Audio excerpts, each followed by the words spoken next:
হযরতে খাব্বাব রাদিয়াল্লাহু তাআলা তিনি ইসলামের প্রথম জামানাতে ঈমানের কলেমা পড়েছিলেন, প্রথম সময়তে রাসূলুল্লাহর হাতে হাত দিয়েছিলেন। এই জন্য সাহাবী হুজুরের উপরে বড় জুলুম হয়েছিল। কেমন জুলুম হয়েছিল?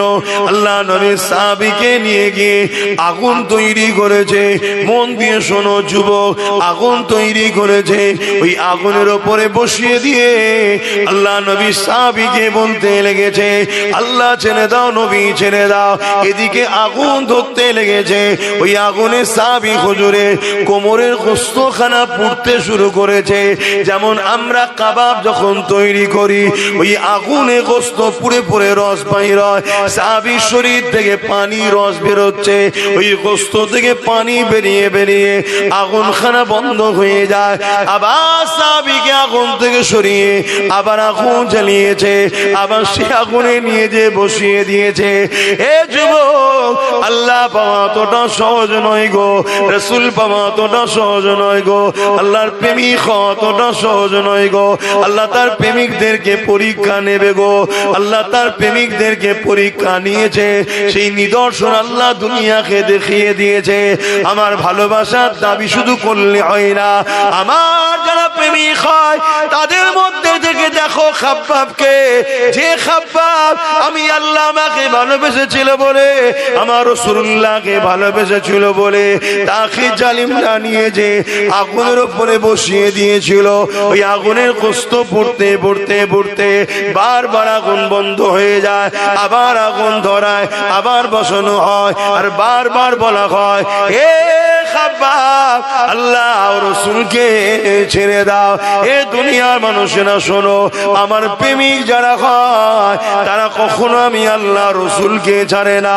হযরতে খাব্বাবও প্রমাণ দিয়ে দিয়েছে। তিনার কোমরের গোশত পুড়ে পুড়ে পুড়ে পুড়ে পুরো কোমরটা প্লেন হয়ে গেছে, হাড় বেরিয়ে পড়েছে, তথাপিও তিনি আল্লাহ ও রাসূলকে ছাড়ে রে। আরো জোরে বলুন সুবহান।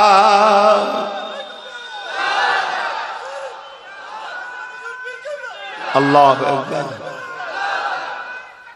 আল্লাহ প্রেমিক তো এরকমই হয়। শুনছো, আমাদের ঈমান এত আছে তো। আল্লাহ না আমাকে এত কঠিন পরীক্ষা লাই, আমি তো আল্লাহর কাছে ভিক্ষা চাই, খোদা এত কঠিন পরীক্ষা নেবেন না। কেন আমরা দুর্বল, সামান্য পরীক্ষাতেই আমরা পাচ্ছি না। একটু গরিব করেছে আল্লাহ, গরিব। শুনছেন, একটা ঘর দেবে বলেছে, ঘর। ওই ঘরটার লোভেতেই ইসলামের দুশমনদের সঙ্গে দল করতে শুরু করে দিয়েছে। তাহলে চিন্তা করে আমার মা বোনেরা, আল্লাহ অভাব দেয়নি, তারপরেও দেখো 1500 টাকাতে দেখো ইসলাম বিদ্বেষীদের সঙ্গে দল শুরু করে দিয়েছে। এ নওজওয়ানেরা, আজ আমাদেরকে অনেকে বলে, অনেকে তোমাকে আমাকে শোনায়, হুজুরের ছেলে আসবে কেন সে রাজনীতির বিরুদ্ধে বলবে। শোনো, মনে রেখে দাও, প্রত্যেকটা নবী আলাইহিস সালাম গণেরা জালিম শাসকদের বিরুদ্ধে লড়েছে। তাই যারা ন্যায় পরায়ণ শাসক হবে, ইনসাফ পরায়ণ শাসক হবে, মানবতা প্রেমিক শাসক হবে, গরিব দরদি শাসক হবে, তাদের বিরুদ্ধে আমাদের কোনো কথা নাই। তাদেরকে সাপোর্ট করার নাম হলো ইসলাম। কিন্তু কোন শাসক যদি ক্ষমতার জোর দেখিয়ে মানুষকে শোষণ করে, কোন শাসক যদি ক্ষমতার জোর দেখিয়ে মানুষের নামে মিথ্যা মিথ্যা মামলা দেয়, কোন শাসক যদি ক্ষমতার জোর দেখিয়ে কারো ধর্মের স্থানকে ভাঙতে চায়, কোন শাসক যদি ক্ষমতার জোর দেখিয়ে মানুষকে কৃতদাস গোলাম বানাতে যায়, এই শাসকটা হলো আজকে দিনের ফেরাউন, সেই শাসকটা হলো আজকে দিনের নমরুদ, সেই শাসকটা হলো আজকে দিনের এজিদ, সেই শাসকটা হলো আজকে দিনের আবু জেহেল। এ উম্মতে মুহাম্মাদি, যদি সত্যি তুমি আমি ইসলামের মাননেওয়ালা হয়, তোমার আমার জন্য আজকে দিনে এই রকম কোন জালিম শাসক যদি থাকে, তার বিরুদ্ধে লড়াই করা তোমার আমার জন্য ইসলাম ফরজ করে দিয়েছে। ইসলামকে বোঝো। ইসলাম ওই শুধু দাড়ি টুপি নামাজ রোজা ধর্মর নাম নয়। অনেকে মনে করে ইসলামে শুধু দাড়ি টুপি নামাজ রোজা, দাড়ি টুপি নামাজ রোজা, দাড়ি টুপি নামাজ রোজা, মসজিদ বানাও মাদ্রাসা বানাও। এই ধর্মের নাম শুধু ইসলাম নয়। হ্যাঁ, এগুলো ইসলামের মধ্যে, কিন্তু মনে রেখে দিও ইসলাম দাঁড়িয়ে আছে দুটো পাট্টির উপরে। কুনতুম খায়রা উম্মাতিন উখরিজাত লিন-নাস তা'মুরুনা বিল মা'রুফ ওয়া তানহাউনা আনিল মুনকার। অন্যায়কে, জুলুমকে, অত্যাচারকে, সন্ত্রাসবাদকে, মিথ্যাবাদকে মিটিয়ে দিয়ে ন্যায় প্রতিষ্ঠিত করার নাম হলো ইসলাম। জোরে বলুন সুবহানাল্লাহ। এতগুলো ক্যামেরায় রেকর্ড হচ্ছে আর এতগুলো মানুষ শুনছে। আমার এই কথার মোকাবেলায় কোন মুফতি মাওলানা এসে বলুক এটা ভুল বলছে, কথা শুনছেন? আপনাদের ঘরে বড় প্ল্যান মাফিক নকল ইসলাম ধরিয়ে দেওয়া হয়েছে। শুধু বলেছে মসজিদে যাও, নামাজ পড়ো, রোজা রাখো, দাড়ি রাখো, হজ করো, টুপি পড়ো, আল্লাহ আল্লাহ করো, আল্লাহ আল্লাহ করো, জান্নাত যাবে, জান্নাত যাবে, জান্নাত যাবে। আল্লাহর জমিনের উপরে ন্যায়কে প্রতিষ্ঠিত করার জন্য নবীরা শহীদ হয়েছে। বনি ইসরাইল কওমে 70,000 কম বেশি নবী আল্লাহ দিয়েছিল। জুলুমের বিরুদ্ধে বলার জন্য নবীদেরকে সেই জালিমরা শহীদ করে দিয়েছে। আর তুমি আমি ঠান্ডায় কম্বল মুড়ি দিয়ে তসবিহ পরে জান্নাত চলে যাও মনে করছো নাকি? হ্যাঁ, আমার অসুবিধা হচ্ছে, বোঝো বাপ। কেন? জুলুম যখন ভয়ানক হবে তখন তোমার মসজিদ নিরাপদে আর থাকবে না, মাদ্রাসা নিরাপদে আর থাকবে না, তোমার খানকা, আমার দরবার নিরাপদে, তোমার ঘরের মেয়ে, তোমার বোন, তোমার মা আর নিরাপদে থাকবে না। জুলুমকে মিটাবার নাম হলো ইসলাম। আমি তো ইতিহাস তোমাকে শোনাচ্ছি, দেখো হাদিস, তারিখে হাদিস। আল্লাহ নবীর উপরে মক্কার জালিমরা, এ যুবকেরা, তরুণেরা কত অত্যাচার করেছিল। আল্লাহ নবীর দান্দা মোবারককে শহীদ পর্যন্ত করে দিয়েছে। আমার রাসূলুল্লাহকে জালিম, মুশরিক, কাফের, বেঈমান, নিষ্ঠুর পাষাণেরা আমার নবী পাককে তায়েফের জমিনে মেরে রক্তাক্ত করে অজ্ঞান করে দিয়েছিল। এ নবীর উম্মত উম্মতিরা, আল্লাহ নবীর পক্ষে থাকবে বলবে, ন্যায়ের পক্ষে থাকবে বলবে, বাধা হবে না, জুলুম হবে না। কেমন তুমি তাহলে পক্ষে রয়েছো? কেমন তুমি তাহলে ন্যায়ের পক্ষে রয়েছো? আমার আল্লাহ তোমাকে পরীক্ষা নেবে, যেমন বেলাল হুজুরকে পরীক্ষা নিয়েছিল। হযরতে বেলাল গোপনে গোপনে গোপনে গোপনে আমার রাসূলুল্লাহর কাছে এসে ইমানের নূরের কালেমা পড়ে ইসলাম কবুল করে, আল্লাহ নবীর পক্ষে চলে যায়। বেলালের অন্তরে ঈমান রয়েছে, দুনিয়ার কেউ জানে না। বেলালের দুনিয়ার মনিব ছিল উমাইয়া। তখন মানুষ কিনা বেচা হতো। আল্লাহ নবী তো এই দাসত্ব প্রথাকে বন্ধ করে দিয়েছে। এ যুবকেরা, তরুণেরা, উমাইয়ার কানে এমন করে আল্লাহ বেলালের খবর পৌঁছে দিল। বেলালের পরীক্ষা শুরু হয়ে গেল। বেলালকে উমাইয়া ডেকে জিজ্ঞাসা করতে লেগেছে, এ বেলাল, শুনলাম নাকি তুমি আমাদের দল ছেড়ে দিয়ে মুহাম্মদ রাসূলুল্লাহ দলে চলে গেছো। ওই সময় বেলাল চিন্তা করতে লেগেছে, আমি যদি সত্য কথা বলি এ জালিমরা আমাকে মেরে দেবে। আইন বলে কিছু ছিল না, ইনসাফ বলে কিছু ছিল না, মানবতা বলে কিছু ছিল না। আজ তুমি আমি চুপ থাকার দরুন আজও তোমার আমার সমাজ থেকে আইন বলে আর কিছু নেই, মানবতা বলে আর কিছু নেই, ইনসাফ বলে আর কিছু নেই। বিচার বলে আর কিছু নেই। আইনের গলাতে শাসকের জুলুমের বেল্ট পরিয়ে দিয়ে তাকে গলা টিপে রেখে দেওয়া হয়েছে। এর জন্য দোষী তুমি আমি, কেন চুপ থাকার জন্য অন্যায় মাথা চারা দিয়ে দিয়েছে। এ যুবকেরা তৈরি হও, প্রস্তুত হও, জুলুমকে মিটাতে হবে, নাই তোমার আমার বাচ্চারা বাঁচতে পারবে না। এই বাপ হয়ে সন্ত্রাস মুক্ত সমাজ গড়ো, জুলুম মুক্ত সমাজ গড়ো। তোমার বাচ্চার জন্য একটা ইনসাফ ইনসানিয়াতের সমাজ তৈরি করে রেখে যাও। আজও সময় আছে, তোমার আমার সংখ্যা এখনো অনেক রয়েছে। যদি আজ না জাগো, কাল তুমি জাগবে, কিন্তু আর উপায় থাকবে না। বুঝছেন তোমার কথা? এ নওজোয়ান তরুণীরা, হযরত বিলাল চিন্তা করতে লেগেছে, আমি যদি সত্য কথা বলি জালিম আমাকে মেরে ফেলবে, মিথ্যা কথা যদি বলি আল্লাহ নারাজ হয়ে যাবে।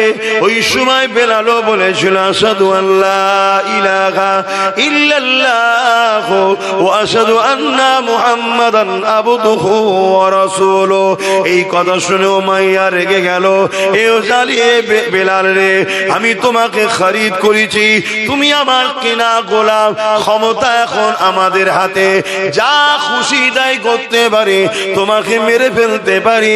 বেলাল কোনো বিচার তুমি পাবে না, কেউ বাধা দিবা থাকবে না। হযরতে বেলাল বলেছিলেন, আমাকে যিনি বানিয়েছে তিনি আমাকে গরিব করে পরীক্ষা নিচ্ছে, আমাকে কৃতদাস করে পরীক্ষা নিচ্ছে। আর তোমাকেও যিনি বানিয়েছে তোমাকে ক্ষমতা দিয়ে পরীক্ষা নিচ্ছে। তুমি সেই ষোড়শটাকে ভুলে গিয়ে জালিম হয়ে গেলে, সেই ষোড়শটাকে ভুলে গিয়ে অত্যাচারী হয়ে গেলে।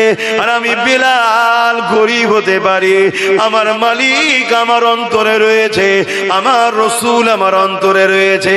আমি বেলাল আল্লাহ রসুলের জন্য আল্লাহর পরীক্ষায় আস্তে আস্তে জীবন দিয়া পছন্দ করি, তথাপিও তোমাদের সঙ্গে গিয়ে শান্তি সাম্রাজ্য নিতে, তোমাদের সঙ্গে গিয়ে ধন দৌলত নিয়ে আরাম আয়েশের জিন্দেগি চাই না।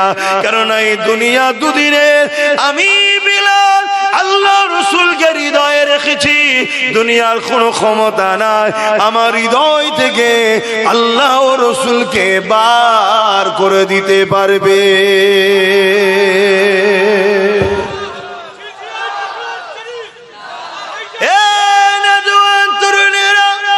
এই কথা যখন জালিম শুনলো, জালিম রেগে লাল হয়ে যায়। বেলালের কোমরে লোহার বেড়ি পড়ালো, পায়ে বেড়ি পড়ালো, কোমরে রশি দিয়ে বাঁধলো, গলায় বেল পরিয়ে নিল।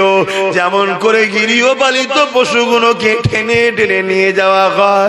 আরে গরিব বেলাল, হাফসি দেশের বেলাল, আমার রাসূলুল্লাহ দিওয়ানা, আল্লাহর দিওয়ানা, তাকে এইভাবে টেনে টেনে নিয়ে গিয়ে মক্কার বাজারে হাজির করলো।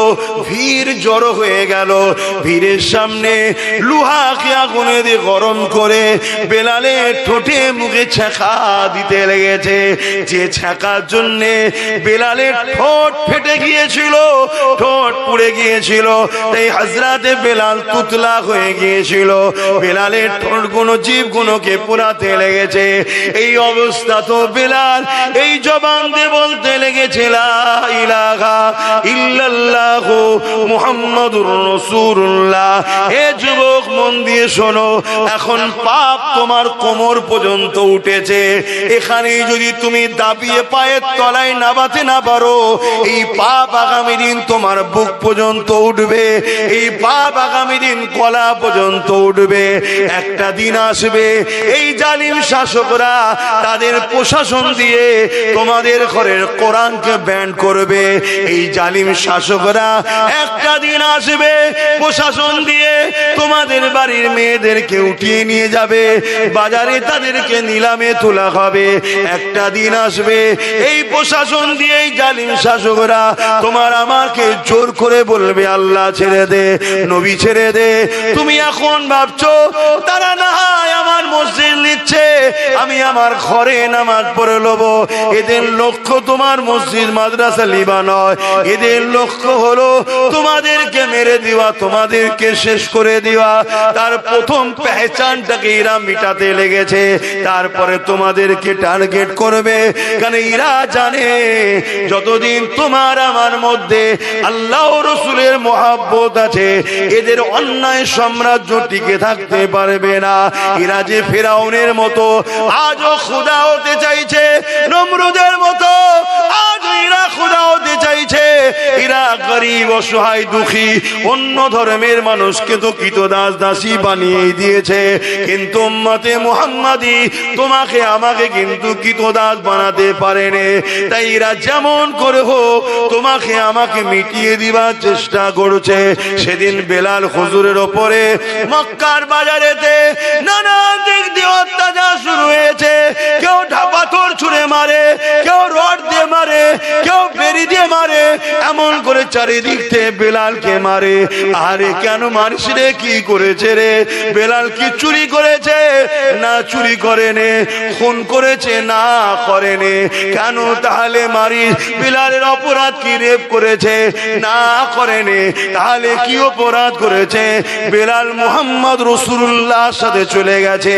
হে মুহাম্মদ রাসূলুল্লাহ, ইনসাফের নাম, ইনসানিয়াতের নাম, মানবতার নাম, প্রেমের নাম, অধিকারের নাম, সর্বধর্মের মানুষের পক্ষে লড়াই করা ব্যক্তির নাম হলো মুহাম্মদ রাসূলুল্লাহ। সেই মুহাম্মদ রাসূলের দিকে চলে গেছে, এই জন্য বেলালকে মারা হতে লেগেছে। এ যুবকেরা, আজকে দিনও রেপিস্টকে গলায় ফুলের মালা দেওয়া হয়, আর সায়েন্টিস্টদের ঘরে জেলে ভরা হয়। আজকে দিনের খুনিদের ঘরে নেতা বানানো হয়, আর শিক্ষকদের ঘরে মেরে জেলে ভরা হয়। আজকে দিনও এ যুবকেরা, তরুণেরা, দেশদ্রোহীদের ঘরে ফুলের মালা দেওয়া হয়, আর দেশ প্রেমিকদের ঘরে আতঙ্কবাদী বলে জেলে ভরা হয়। হাওয়া কিন্তু বুঝতে হবে, হাওয়া যদি না বুঝতে পারো তাহলে কঠিন বিপদ যখন এসে যাবে তখন আর কিছু করা থাকবে না। তাই তোমাকে আমি উম্মতে মুহাম্মাদি হিসাবে তোমাদেরকে বুঝিয়ে দিয়ে যাই, পরিবর্তন হও, দিন থেকে শিক্ষা নাও, রাসূল থেকে শিক্ষা নাও, ইসলাম থেকে শিক্ষা নাও, যুগে যুগের ইতিহাস থেকে শিক্ষা নাও। হযরত বেলালের উপরে এত জুলুম হয়েছে, কিন্তু তথাপিও বেলাল আল্লাহ রাসূল ছেড়ে দেয়নি। আরো জোরে বলুন সুবহান।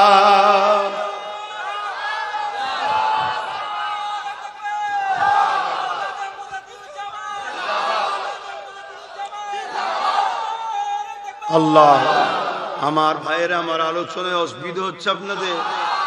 শুধু মনে হয় না এত সব রয়েছে, কেউ কিছু বলছে না। এই ছেলেটা যেখানেই আসে শুধু এসব কথা বলে, এসব কথা বলে, এসব কথা বলে। দেখেন, অনেকে বলতে চায় কিন্তু তারা বিভিন্ন কারণে হয়তো বলতে পারে না। কথা বুঝে আসছে? কিন্তু আমার আলোচনার বিরোধী কি কেউ করে? হাতে গোনা কিছু লোক ছাড়া বিরোধী করে না। যারা বিরোধী করে, খেয়াল করে দেখুন, তারা আজকে জালিম শাসকদের সঙ্গে মুখে মুখ দিয়ে কথা বলে।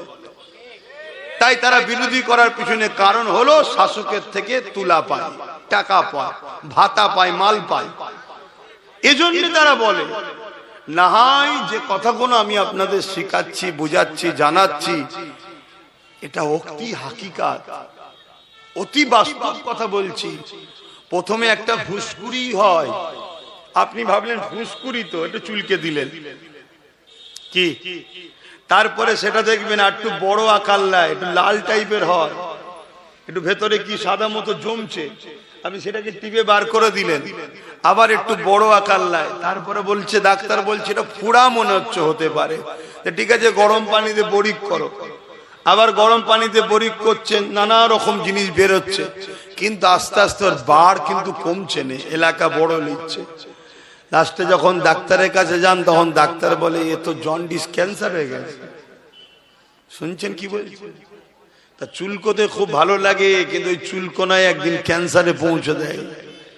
তো ফুসকুড়ি থেকেই ট্রিটমেন্ট করতে হবে। গাছ যখন বিষাক্ত গজাচ্ছে কি গোড়া সমেত তুলে ফেলে দাও, না ওই গাছের ফল তোমার আমার ছেলে খেয়ে একদিন মরবে। কিছু বুঝতে পারছো? আর এলাকায় যতগুলো বিষাক্ত গাছ আছে প্ল্যান করো, টার্গেট করো, দেখো কোথায় কোথায় আছে, সুযোগ পেলে ধরে তুলে ফেলে দাও একেবারে। কথা বুঝে আসছে না? নাই গোড়া সমেত তুলবে যাতে কোনো না শ্বাস টাস আর বার করতে পারে, একদম শেষ করে দাও। কথা শুনছেন আমার? হ্যাঁ, আর আমি দায়িত্ব নিচ্ছি, কোনো পাপ হবে না, পুরো দায়িত্ব নিয়ে বলে যাচ্ছি, কোনো পাপ নেই। কথা কিছু বুঝে আসছে না? না হাই দেখেন আমার কথাই মনে হচ্ছে হুজুর কি বলছে। আল্লাহর জাত পাকের কসম করে বলছি, যার কুদরতি হাতে আব্বাস সিদ্দিকীর জান আছে, তার জাত পাকের কসম করে বলছি কোনো পাপ হবে না। কথা কিছু মাথায় ঢুকলো? হ্যাঁ। কেন ঘর মে আগ লাগি হ্যায় ঘর কি চারাক সে, ঘরে আগুন লেগেছে কিসে? ঘরে যে বাতিটা জ্বলছিল তাতে। আজ আমার ধর্মের ক্ষতি আমার কওমের ভেতরের গাদ্দারদের জন্যই হচ্ছে। কথা কিছু বুঝছেন না? বুঝেননি? কি গো বুঝেন তো নাকি? এ কথা বলতে গেলে আবার মেজো হুজুরের একটা কথা মনে পড়ে যায়, এটা বলি নাকি? না আবার অসুবিধা আছে? কি গো মুরব্বী কি বলছো, অসুবিধা আছে? মেজো হুজুর পীর কেবলা বাংলাদেশে জলসায় গেছে, বাংলাদেশে তো ঠান্ডা বেশি, তাল মিশিরি নিয়ে যেতেন। তাল মিশিরি খেলে খুব খুসখুস করে কাশি গলে না, তাল মিশিরি খেলে ভালো হয়ে যায়। এখন আর সেগুলো আছে কি জানি না, আগে সব অরিজিনাল পাওয়া যেত, এখন সব ভেজাল। নেতা ভেজাল তো আর মাল ভেজাল হবে না, এর কি মানে আছে? নেতা ভেজাল হওয়ার জন্যই তো মাল ভেজাল হয়ে যাচ্ছে, সব তো ওখান থেকেই চলছে। তো ওই সময়ে ওই তালমিশিরি শুধু চুরি হয়ে যাচ্ছে। মেজো হুজুর বলছে, বাবা আমি সফরে এসেছি, এক দেশে পাওয়াও যায় না, কোথা ঠান্ডা ঠান্ডা লেগে যাবে, কারা খাচ্ছিস রে বাবা? সবাই বলে হুজুর আমি জানি না, হুজুর আমি জানি না। মেজো হুজুর বললেন, যে চোর ধরে দেবে তাকে একটা গোটা ফাইল দেবো। ব্যাস, সবাই চোখ বন্ধ করে আছে, ঘুমোই নে, ধরতে পারলেই গোটা ফাইল পাবো। এ নাই ঝেড়ে ঝুড়ে একটু একটু করে খাচ্ছি, গোটা ফাইল হয়ে যাবে। একদিন যায় আর চুরি হয়নি, দুদিন যাই চুরি হয়নি, 3 দিন যাই চুরি হয়নি, চতুর্থ দিনে একজন লোভ সামলাতে পারে না, ভাবছে সব ঘুমোচ্ছে, সুরসুর করে যে যেই খেতে গেছে, আর ধরে ফেলেছে তো, বলছে হুজুর চোর ধরে ফেলেছি। কে? এদিকে নিয়ে আসো। এসেছে। কি গো বাবা, তুমি তো বলতে পারো যে হুজুর একটু খাবো, তা বললাম নুকে নুকে খাই। বলছে হুজুর আমি সত্যি বলছি, হুজুর আমি কোনোদিন খাইনি, ভাবছিলাম সবাই ঘুমোচ্ছে আজকে একটু খেয়ে নি। আমি বুঝে উঠতে পারিনি হুজুর, আমি সাদামাটা লোক, একদম কি লোক? সাদামাটা লোক, বুঝে উঠতে পারিনি। হুজুর জিজ্ঞেস করছে ছেলে পুলে কটা? বলছে 5টা। বলছে সাদামাটা লোক তো 5টা ছেলে হলো কি করে? বুঝার ব্যাপার আছে। তাহলে এই জন্য আমি জিজ্ঞেস করছি, বুঝতে পারছেন নাকি? সব বোঝে, আর এই জায়গাটা যদি না বোঝো তাহলেই তো দুঃখ নাকি? হ্যাঁ, সব বোঝে, সব জায়গায় বুঝতে জানে, লাভ লুসকান সব বোঝে। আর দিনের বেলায় বলছো, ইসলামের বেলায় বুঝতে পারছো নি, তাহলে তো সমস্যা হবে নাকি? হ্যাঁ, আমার আওয়াজ বুঝতে পারছেন? হ্যাঁ বুঝে। আল্লাহ পরীক্ষা নেবে, কঠিন কঠিন পরীক্ষা আসবে। যেমন আজ উম্মতদের জন্য ভয়ানক পরীক্ষা।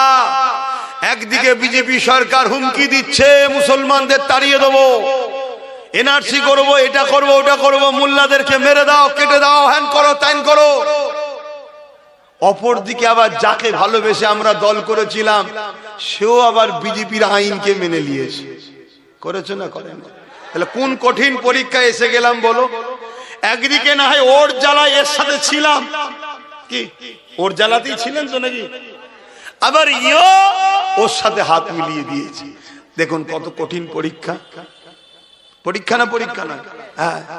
আবার কালকে দেখবেন অনেকে বুঝাবে, এই ওরম করতে যাসনি, বিজেপি চলে আসবে, এলে দাঁড়িয়ে রাখতে পারবি নি, টুপি পরতে পারবি নি, তাড়িয়ে দেবে। এটাও একটা পরীক্ষা। কত কঠিন কঠিন পরীক্ষায় আমরা পড়ে যাচ্ছি দেখছেন। এ সব পরীক্ষা আল্লাহ। এবারে ওই বান্দা কামিয়াবি হবে যে বান্দার মাথায় এটা যাবে, আমরা বিজেপিকেও ভয় করি না, এর উপরও আশা করি না, আমরা ভয় করি আল্লাহকে, সাহায্য চাই আল্লাহর কাছে। জোরে বলুন সুবহানাল্লাহ। ওই বান্দা দুনিয়াতেও কামিয়াবি হয়ে যাবে, আখিরাতেও কামিয়াবি হয়ে যাবে। জোরে বলুন সুবহানাল্লাহ। কথা বুঝে আসছে তো নাকি? কিন্তু সেই ঈমান আমরা রাখতে পারবো? আমরা তো ধৈর্যরা হয়ে যাবে। এমন ভাবে আমাদের ব্রেনকে ওয়াশ করা হবে। কোথা থেকে? দেখা যাবে মসজিদ থেকে ব্রেন ওয়াশ হচ্ছে। এমন ভাবে ওয়াশ হবে কোথা থেকে? বড় বড় সব দরবার থেকে ওয়াশ হবে। আপনি ভাববেন কি করা যায়, কি করা যায়। হায় হায় হায়। এজন্যই তো আল্লাহ নবী বলেছেন আখিরি জামানা আমার উম্মত উম্মতিদেরকে যেন 1400 হিজরি দেখতে না হয়।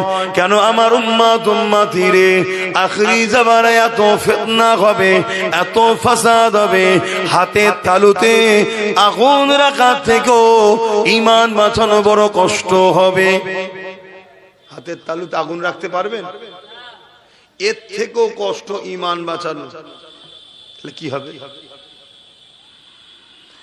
এ নওজোয়ান তরুণেরা, একদিকে যদি আমরা কেন্দ্র সরকারের দিকে যাই তাও আমাদের ঈমান চলে যাবে।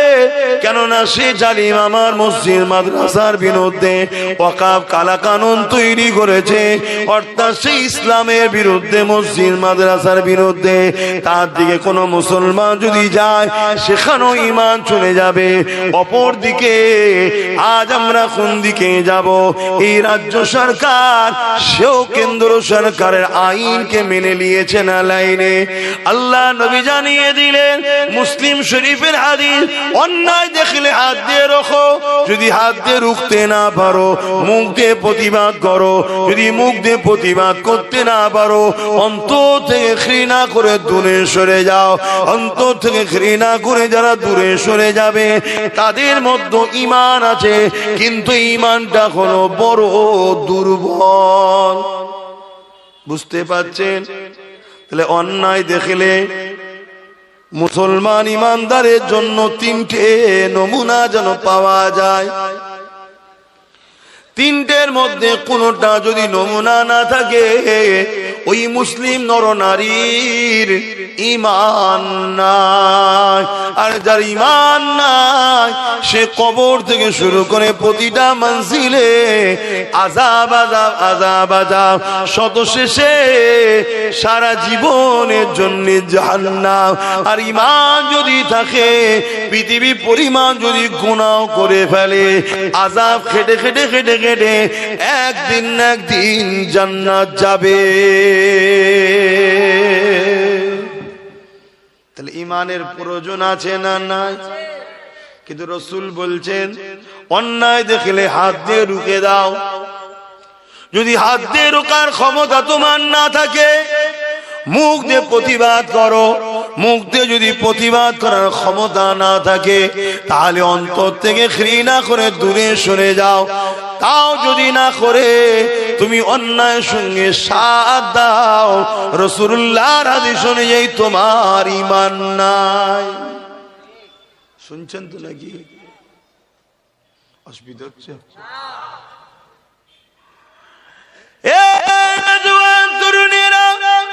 যুগে যুগে আমরা মসজিদ বানিয়েছি গাটের পয়সা, মেহনতের হালাল পয়সা দিয়ে। ধনী লোকরাও যদি দান করে হালাল পয়সা থেকে দান করে। আমরা মুসলমানদের কাছ থেকে এমন করে নিজেরা মেহনতের পয়সা দিয়ে মসজিদ মাদ্রাসা কবরস্থান ঈদগাহকে বানিয়েছে। আজকের দিনে আমাদের ঈমানের পরীক্ষা আল্লাহ নিচ্ছে। এই মসজিদ মাদ্রাসাকে মিটাবার জন্য কেন্দ্র সরকার চক্রান্ত করছে, হ্যাঁ কি না? এটা ঈমানের পরীক্ষা। বান্দা তোরা কি করিস দেখব। আমি আল্লাহ আমার দিনের জন্য যথেষ্ট। এ যুবকেরা, এ আমার নবী পাকের প্রেমিকেরা, যুগে যুগে আল্লাহ পরীক্ষা নিয়েছে। এমন করে ইয়াজিদ যখন ইসলামের বিরোধী করেছিল, শরাবকে আবার জায়েজ করে দিয়েছিল, নিকায়ে মোতাকে আবার জায়েজ করে দিয়েছিল, কন্ট্রাকচুয়াল বিবাহ 1 মাসের জন্য 1 বছরের জন্য যেটা আমার রাসূলুল্লাহ হারাম করে দিয়েছিলে, এটাকে নতুন করে ইয়াজিদ আবার এটাকে প্রতিষ্ঠিত করে দিয়েছিল। ইমামে হোসাইন পাক বললেন, ইয়াজিদ রাজনীতির নামে ইসলামের বিরোধী করছে, তার সঙ্গে আমি হোসাইন কখনো আপোষে যেতে পারি না। তার বিরোধী করতে শুরু করে দিলে, যখনই বিরোধী শুরু করলো, ইয়াজিদ ইমামে হোসাইন পাককে বলতে লাগলো, এ হোসাইন, মক্কা মদিনা তুমি নিয়ে নাও, বাকি সব জায়গা আমার থাকবে, তুমি আমার বিরোধী করো না। ইমামে হোসাইন পাক বলেছিলে, তামাম কায়নাত হলো আমার নানা জানে, তুমি আমাকে মক্কা মদিনার কি দেখাচ্ছ? আমি হোসাইন আমার নানা দিনের দুশমনের সঙ্গে আপোষ করতে পারি না। এই লড়াই এমন জায়গায় দাঁড়িয়ে গেল, ইমামে হোসাইন পাককে জালিমরা শহীদ পর্যন্ত করে দিল। আমার ইমামে হোসাইন পাক শহীদ পছন্দ করলো, কিন্তু নানা দুশমনের সঙ্গে সাপোর্ট করলো না। এ উম্মতে মুহাম্মাদি, সেদিনও দুটো দল ছিল, একটা হলো ইয়াজিদ বাহিনী যারা হলো শয়তানের দিকে, আর একটা হলো হোসাইনের দিকে যারা হলো রহমানের দিকে। ইয়াজিদ ছিল জালিম শাসক। আজ তোমাদেরকে জিজ্ঞাসা করে, আমরা হোসাইনের দিকে না ইয়াজিদের দিকে? আওয়াজ দিয়ে বলো। হোসাইনের দিকে যদি হও, আজকেও শয়তানের পক্ষে জালিম শাসক যারা রয়েছে, এরা হলো আজকের ইয়াজিদ। এদের সঙ্গে সাথ দিয়ে হোসাইনি দাবি করলে হয় না, এদের বিরুদ্ধে লড়াই করে জীবন দিয়ে প্রমাণ করতে হবে আমরা হোসাইনি মৃত্যুকে ভয় করি না।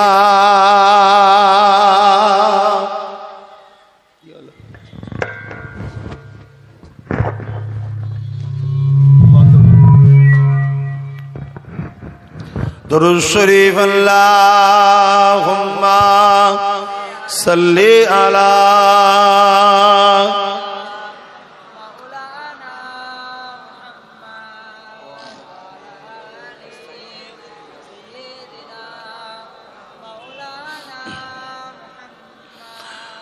बारे बारे भाबी एका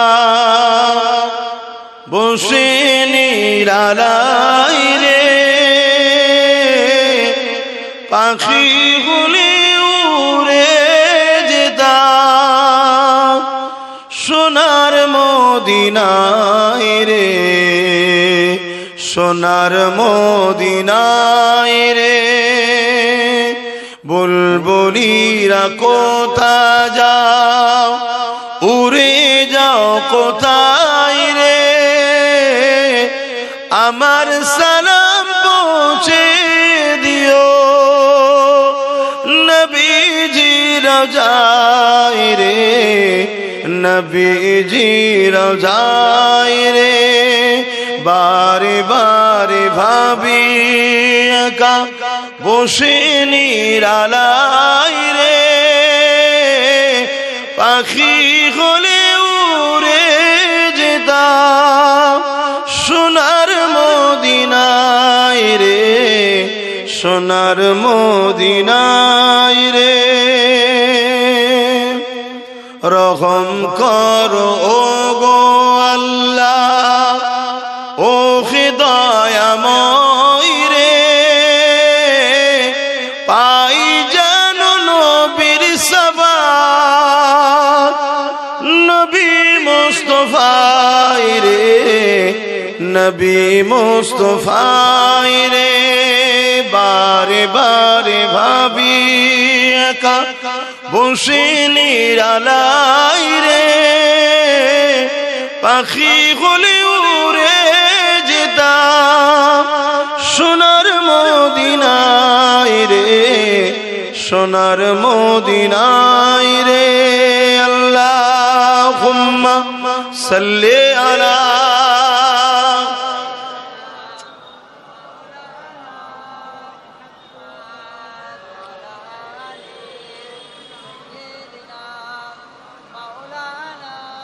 আমার আব্বা ভাইরা মায়েরা বোনেরা, কি অসুবিধা হচ্ছে নাকি বাপ ভাইদের?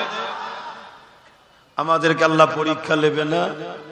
আমাদের সামনে সব থেকে বড় ভয়ঙ্কর পরীক্ষা হলো ইসলামের দুশ্মন যারা ওয়াকাফকে মিটাচ্ছে তাদের হাত থেকে ওয়াকাফকে বাঁচানো। এটা পরীক্ষা না? পরীক্ষা না? সেদিন আমার রাসূলুল্লাহর খাতমে নবুয়াতের বিরোধী করেছিল মুসাইলামাতুল কাজ্জাব। 10,000 সাহাবাদেরকে নিয়ে আমার রাসূলের সাহাবী হযরত আবু বকর সিদ্দিক খাতমে নবুয়াতের পক্ষে নিজের বুকে তাজা খুন ঢেলে দিয়ে আমার রাসূলের খাতমে নবুয়াতকে মর্যাদাকে হেফাজতের জন্য লড়াই করেছিলেন। জোরে বলুন সুবহানাল্লাহ। আমি তো আপনাদেরকে বলবো না, আমরা যদি শুধু ঐক্যবদ্ধ হয়ে যেতে পারি, একতা হয়ে যেতে পারি, প্রতিটা গ্রামে গ্রামে যদি আমরা নিজেরা এক হয়ে যাই যে আমাদের কেউ দুশ্মন নয়, কেউ বন্ধু নয়, ওয়াকাফের যে দুশ্মন তারা আমাদের দুশ্মন। আমাদের দুশ্মন হিন্দু, আদিবাসী, দলিত, খ্রিস্টান, মতুয়া, এদের বিরুদ্ধে আমাদের লড়াই নয়। আমাদের লড়াই যারা আমার মসজিদকে মিটাতে চাইছে, মাদ্রাসা, কবরস্থান, ঈদগাহকে মিটাতে চাইছে, আমাদের লড়াই তার সাথে। তাই তো নাকি? বলুন, আল্লাহর ঘর, মসজিদ, মাদ্রাসা, ওয়াকাফকে বাঁচাবার জন্য লড়াই করার দরকার আছে না নাই? কারা লড়াই করতে রাজি আছেন একটু সাক্ষী দেন। লম্বা করে হাত তোলেন। আলহামদুলিল্লাহ, কেউ হাত তুলতে বাকি নেই তো? আল্লাহ কবুল করেন, আল্লাহ জান্নাত নসিব করে, বলুন আল্লাহুম্মা আমিন। মনে রাখবেন, আমাদের আব্বা জান ইব্রাহিম আলাইহিস সালামকে আল্লাহ আগুনে ফেলে পরীক্ষা নিয়েছিল। জানেন তো ইতিহাস? বিশাল এক আগুন, একটা বিশাল গ্রাম এলাকা নিয়ে, এত বড় এলাকায় আব্বাজান ইব্রাহিম আলাইহিস সালামকে নমরুদ আগুনে ফেলছে, চরকিতে তুলেছে। কেন? কাছে যে ফেলতে পারছে না, চরকি ঘুরিয়ে দূর থেকে টেনে ফেলে দেবে। এমন সময় জিবরাইল সাল্লাম এসে চরকি ধরে ফেলেছে। আর এদিকে আগুনে পড়ার টাইমে আব্বাকে জিজ্ঞেস করা হচ্ছে যে আপনাকে কোনো হেল্প করব? হযরত ইব্রাহিম আলাইহিস সালাম বলেছিলেন, আমার আল্লাহ আমাকে পরীক্ষা নিচ্ছে। আমি যে বলিছি আল্লাহকে ভালোবাসি, কতটা ভালোবাসি ইব্রাহিম পরীক্ষা নিচ্ছে। আমার আল্লাহ আমাকে বাঁচাবার জন্য যথেষ্ট। জোরে বলুন সুবহানাল্লাহ। হে মুসলমান নবীর উম্মত, তোমাদেরকে বাঁচাবার জন্য আল্লাহ যথেষ্ট নয়? তাহলে অনেক মুনাফিক মুসলমান এসে বলবে যে তোমাদেরকে বাঁচাবার জন্য মমতা যথেষ্ট। বলবে না? বলবে না? যারাই বলবে জানবে যা মুনাফিক। কথা বুঝে আসছে না? নাই, আমাদের বাঁচাবার জন্য যথেষ্ট কে? জোরে বলুন কে? যদি এর উপরে প্রথম থেকে আমরা আমল করতাম, তাহলে আজকে কেন্দ্র সরকার এই আইন করার সাহস পেত না।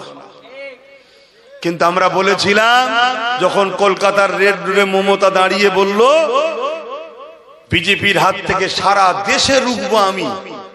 বিজেপির হাত থেকে সারা দেশে রুখবে কে? বলছে আমি। উড়িষ্যায় লাশ হয়ে চলে এসছে, ওনার রুকার ইচ্ছা আছে? গুজরাটে লাশ হয়ে চলে এসছে, উনি রুখছে? বোম্বাইয়ে লাশ হয়ে বাংলায় ফিরছে, উনি রুখছে? একটা কোন পিএম সিএম এর সঙ্গে ফোন করেছে কোন রাজ্যের?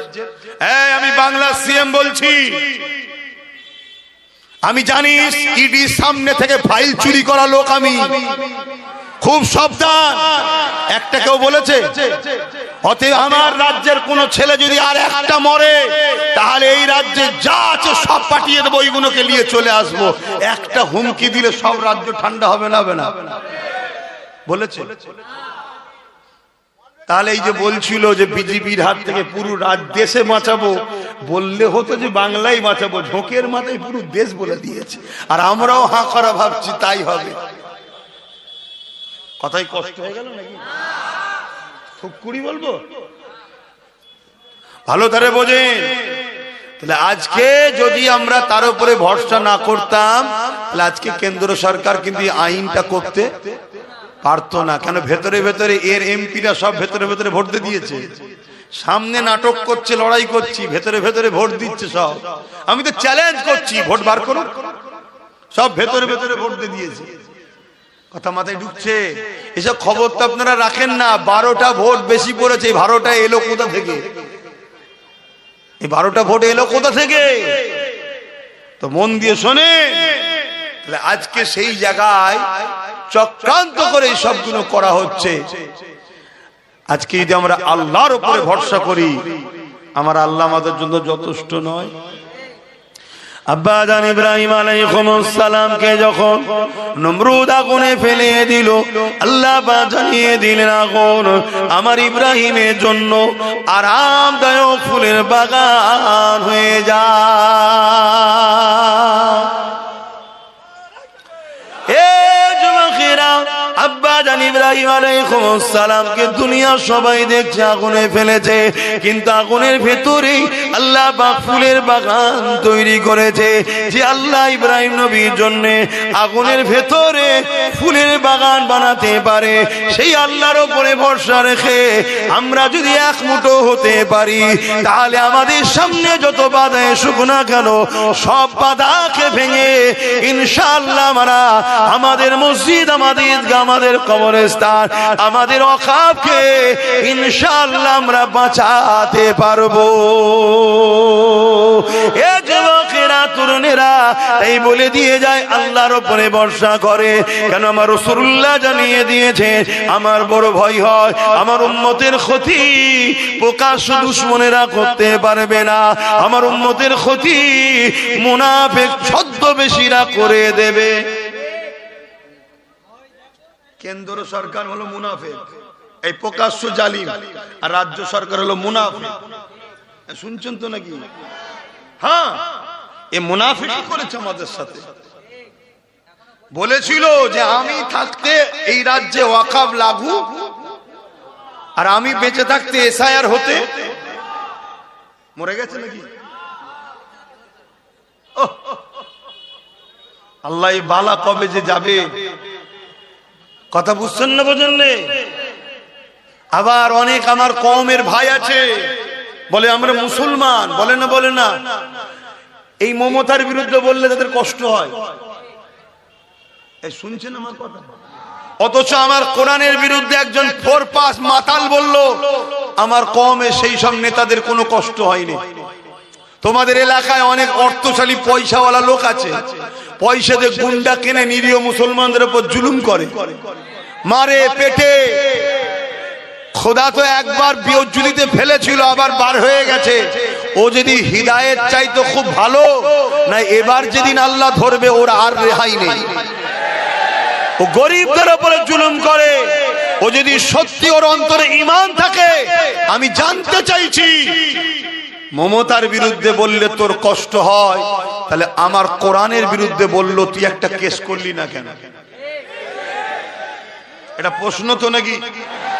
বা তোমাদের এলাকায় যেসব মুসলিম এমএলএ গুলো আছে, এরা মমতার বিরুদ্ধে বললে রাস্তায় নাবে। এই যেমন ফাইল চুরি করে যখন পালাচ্ছিল, রাস্তায় নেবে আন্দোলন করেছে না করেনি? এই জোরে বলো।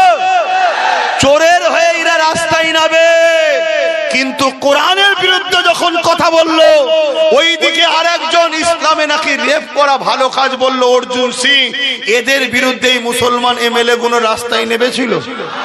কেন? কারণ এদের সঙ্গে ইসলামের কোনো সম্পর্ক নেই। এরা মুসলমানকে ধোঁকা দিবার জন্য মুসলমান সেজে আছে। কারণ এই টিকিট গুলো মুসলমানদের পাওয়া, এখানে যদি নওশাদের মতো ইমানদার জিতে যায় তাহলে তো অসুবিধে হয়ে যাবে। তাই 2 নম্বর মুসলমান গুলোকে জিতবো এদের ভোটে, কাজ করব ইসলামের বিরোধীদের হয়ে। এটা তো পরিকল্পনা। বোঝো আমার কথা কি কষ্ট লাগছে? আমার তো সিধা কথা। আমি ধর্ম প্রচারক, আমি ইসলামের প্রচারক। আমার প্রশ্ন, তুই মুসলমান? হ্যাঁ মুসলমান। মুসলিম অধ্যুষিত এলাকায় দাঁড়িয়েছিস, তোকে আমার ভোটটা দিয়ে জিতিয়ে কি লাভ হলো? আমার কোরআনের বিরুদ্ধে যে বললে একটা কেস করলি না?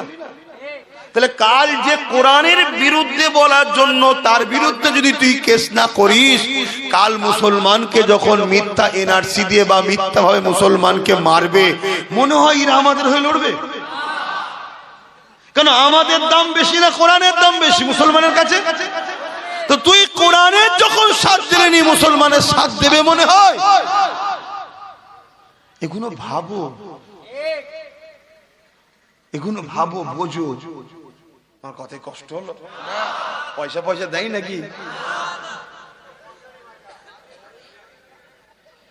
বোঝার চেষ্টা করো। কিন্তু একটাই দেখো, নবী বংশের ছেলে একটাই জিতেছে। তোমরা জানো কি জানি না, এসআইআর এর ব্যাপারেও কেস করেছে সুপ্রিম কোর্টে। তোমাদের জানা আছে কি জানি না, এসআইআর এর ব্যাপারেও কেস করেছে, যদি কোনো সাধারণ মানুষ হয়রানি যাতে না হয়। আবার এনআরসির ব্যাপারেও করেছে। আবার যখন কোরআনের বিরুদ্ধে বলল, তার নামেও মামলা করেছে। তাই তোর পিছনে সবাই লেগে গেছে। নতুন করে দেখলাম আর একটা নাকি বেরিয়েছে, কে কখন এ ধরে, কখনো ও ধরে, কখনো সে ধরে। আদৌ তুই মুসলমান না বেঈমান এখনো তো বুঝতে পারছি না।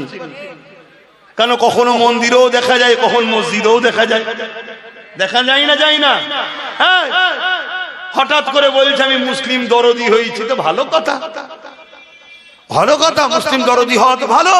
কিন্তু এসেই বলছে আমাকে হুজুর হতে হবে, আমাকে ইমাম বানাও। এ কথা শুনছেন না শুনেননি? একটু সন্দেহ আছে। হ্যাঁ, অতএব বেশি লাফালাফি করা ভালো নয়, একটু দেখে শুনে হাত ধরা দরকার। কি কেন আমরা এমন একটা জায়গায় দাঁড়িয়ে আছি, ভুল হাত ধরে ফেললেই চুলোতে ডাইরেক্ট গিয়ে পড়বে।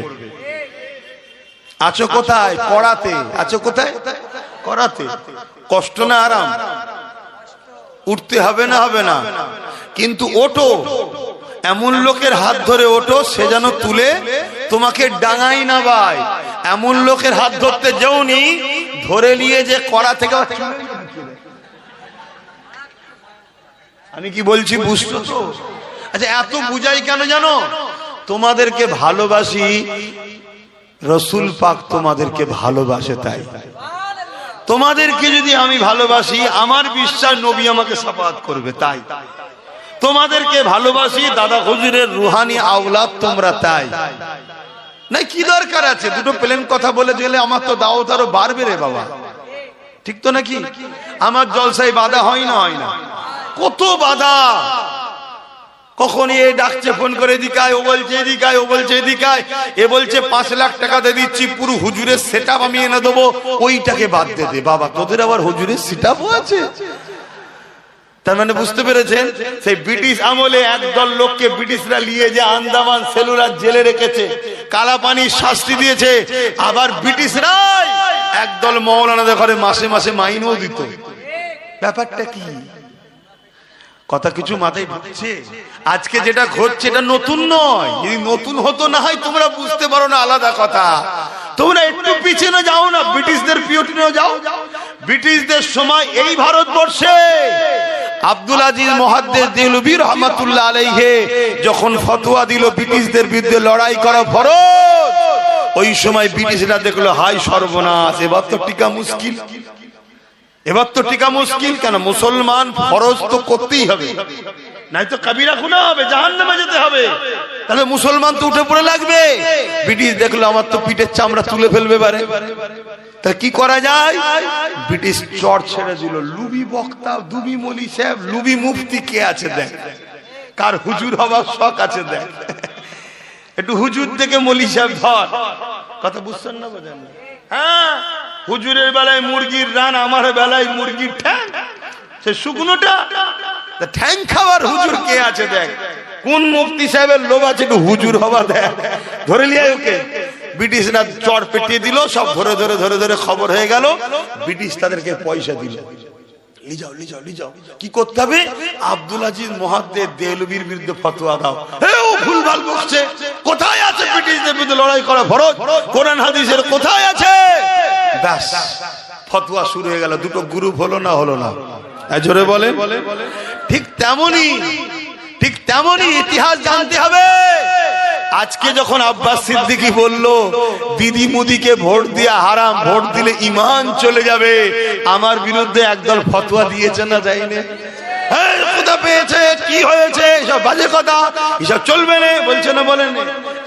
সেদিন ব্রিটিশ টাকা দিয়েছিল, আজকে ব্রিটিশদের বোন ডেকেছে এইদিকে আয়, এলে টাকা লিজা, টাকা লিজা, টাকা লিজা, আব্বাসের বিরুদ্ধে বল, আব্বাসের বিরুদ্ধে বল, বলছে না? বলেন। তা আমি তো বলছি তোদের হাতে সব ক্ষমতা।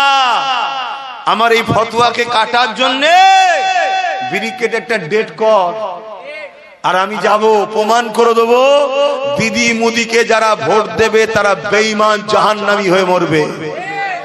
আমি প্রমাণ করে দেবো, আজকে প্রমাণ করবে, একটু শুনবে? কারা কারা শুনতে চাও একটু হাত তুলে সাক্ষী দাও। শুনতে চাইছো? অসুবিধা নেই তোমার? যা করে খাচ্ছিলাম হুজুর খাওয়াটাও বন্ধ করে দেবে মনে হয়। কে বলেছে হুজুর বন্ধ করতে এসছে? তোর মন যেচ্ছে খেয়ে জাহান্নামে জানা, কিন্তু আমার বাপ, আমার মা, আমার ভাই, আমার বোনকে বুঝাবো না? বুঝাবো না? হ্যাঁ, তুই যদি আমার না হোস যা পারিস করবে যা। আমার রাসূলুল্লাহ দিনের জন্য তোর যদি দিলে দয়া না থাকে, ময়া না থাকে, তোর মধ্যে ঈমান তো আগে থেকেই নেই রে। তুই যত খুশি খা না, কিন্তু যাদের দিলে ঈমান আছে, বোঝে না, সাথ দিচ্ছে, এগুলোকে বোঝানো দরকার আছে না নাই? কি গো, ঠিক বলছো তো? প্রথমে হাদিসটা কি বললাম মুসলিম শরীফের? অন্যায় দেখলে হাত দিয়ে রুখে দাও। অন্যায় দেখলে হাত দিয়ে বলুন রুখে দাও। যদি হাত দিয়ে রুখতে না পারো, মুখ দিয়ে অন্যায়ের প্রতিবাদ করো। যদি প্রতিবাদ করতে না পারো, অন্তর থেকে ঘৃণা করে দূরে সরে যাও। আর অন্তর থেকে ঘৃণা করে দূরে সরে যাওয়ার সময় রাসূল বললেন এটা হলো বড় দুর্বল ঈমান।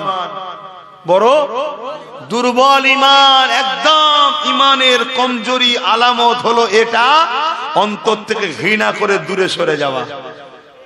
আর এর আগে আরো দুটো নমুনা কি আছে? হাত দিয়ে রুখবে, নাই মুখ দিয়ে প্রতিবাদ করবে। দ্বিতীয় নম্বর কথা, আল্লাহ রাসূল বললেন মিশকাত শরীফের হাদিস, কেউ জালিম জানার পর, কেউ জালিম জানার পর কোন মুসলমান যদি ওই জালিমকে শক্তিশালী করার জন্য সাথ দেয়, ওই মুসলমানটা, আল্লাহ নবী বলছে, ইসলাম থেকে বেরিয়ে যাবে। যে ইসলাম থেকে বেরোয় তার ঈমান থাকে। দুটো হাদিস সামনে রাখলাম, এবারে বলি, অসুবিধা হচ্ছে? বলুন, কেন্দ্র সরকার 2025 ওয়াকফ কালা কানুন যেটা করেছে, এটা সংবিধানের পক্ষে না বিরুদ্ধে? এক নম্বর, এটা আমার ইসলামের পক্ষে না বিরুদ্ধে? এটা জুলুম না জুলুম নয়? এটা অন্যায় না অন্যায় নয়? রাসূল বললেন অন্যায় দেখলে হাত দিয়ে। তাহলে কেন্দ্র সরকারের এই কালা কানুন, সংবিধান বিরোধী কানুন, ইসলাম বিরোধী কানুন, মসজিদ, মাদ্রাসা, কবরস্থান, ঈদগাহকে মিটিয়ে দিবার চক্রান্তের কানুনকে রাসূলুল্লাহর হাদিস অনুযায়ী ঈমানের বৈশিষ্ট্যের মধ্যে প্রথম বৈশিষ্ট্য হলো হাত দিয়ে রুখতে হবে। যদি হাত দিয়ে রুখতে নাও পারি, কেন্দ্র সরকারের কালা কানুনের বিরুদ্ধে মুখ দিয়ে প্রতিবাদ করতে হবে। তোমার এই আইন মানছি না, তোমার এই কালা কানুন মিটিয়ে যাক মানছি না। এইভাবে প্রতিবাদ করতে গিয়ে যদি জেল হয় জেলে যেতে হবে, মার হয় মার খেতে হবে, যা হয় হবে।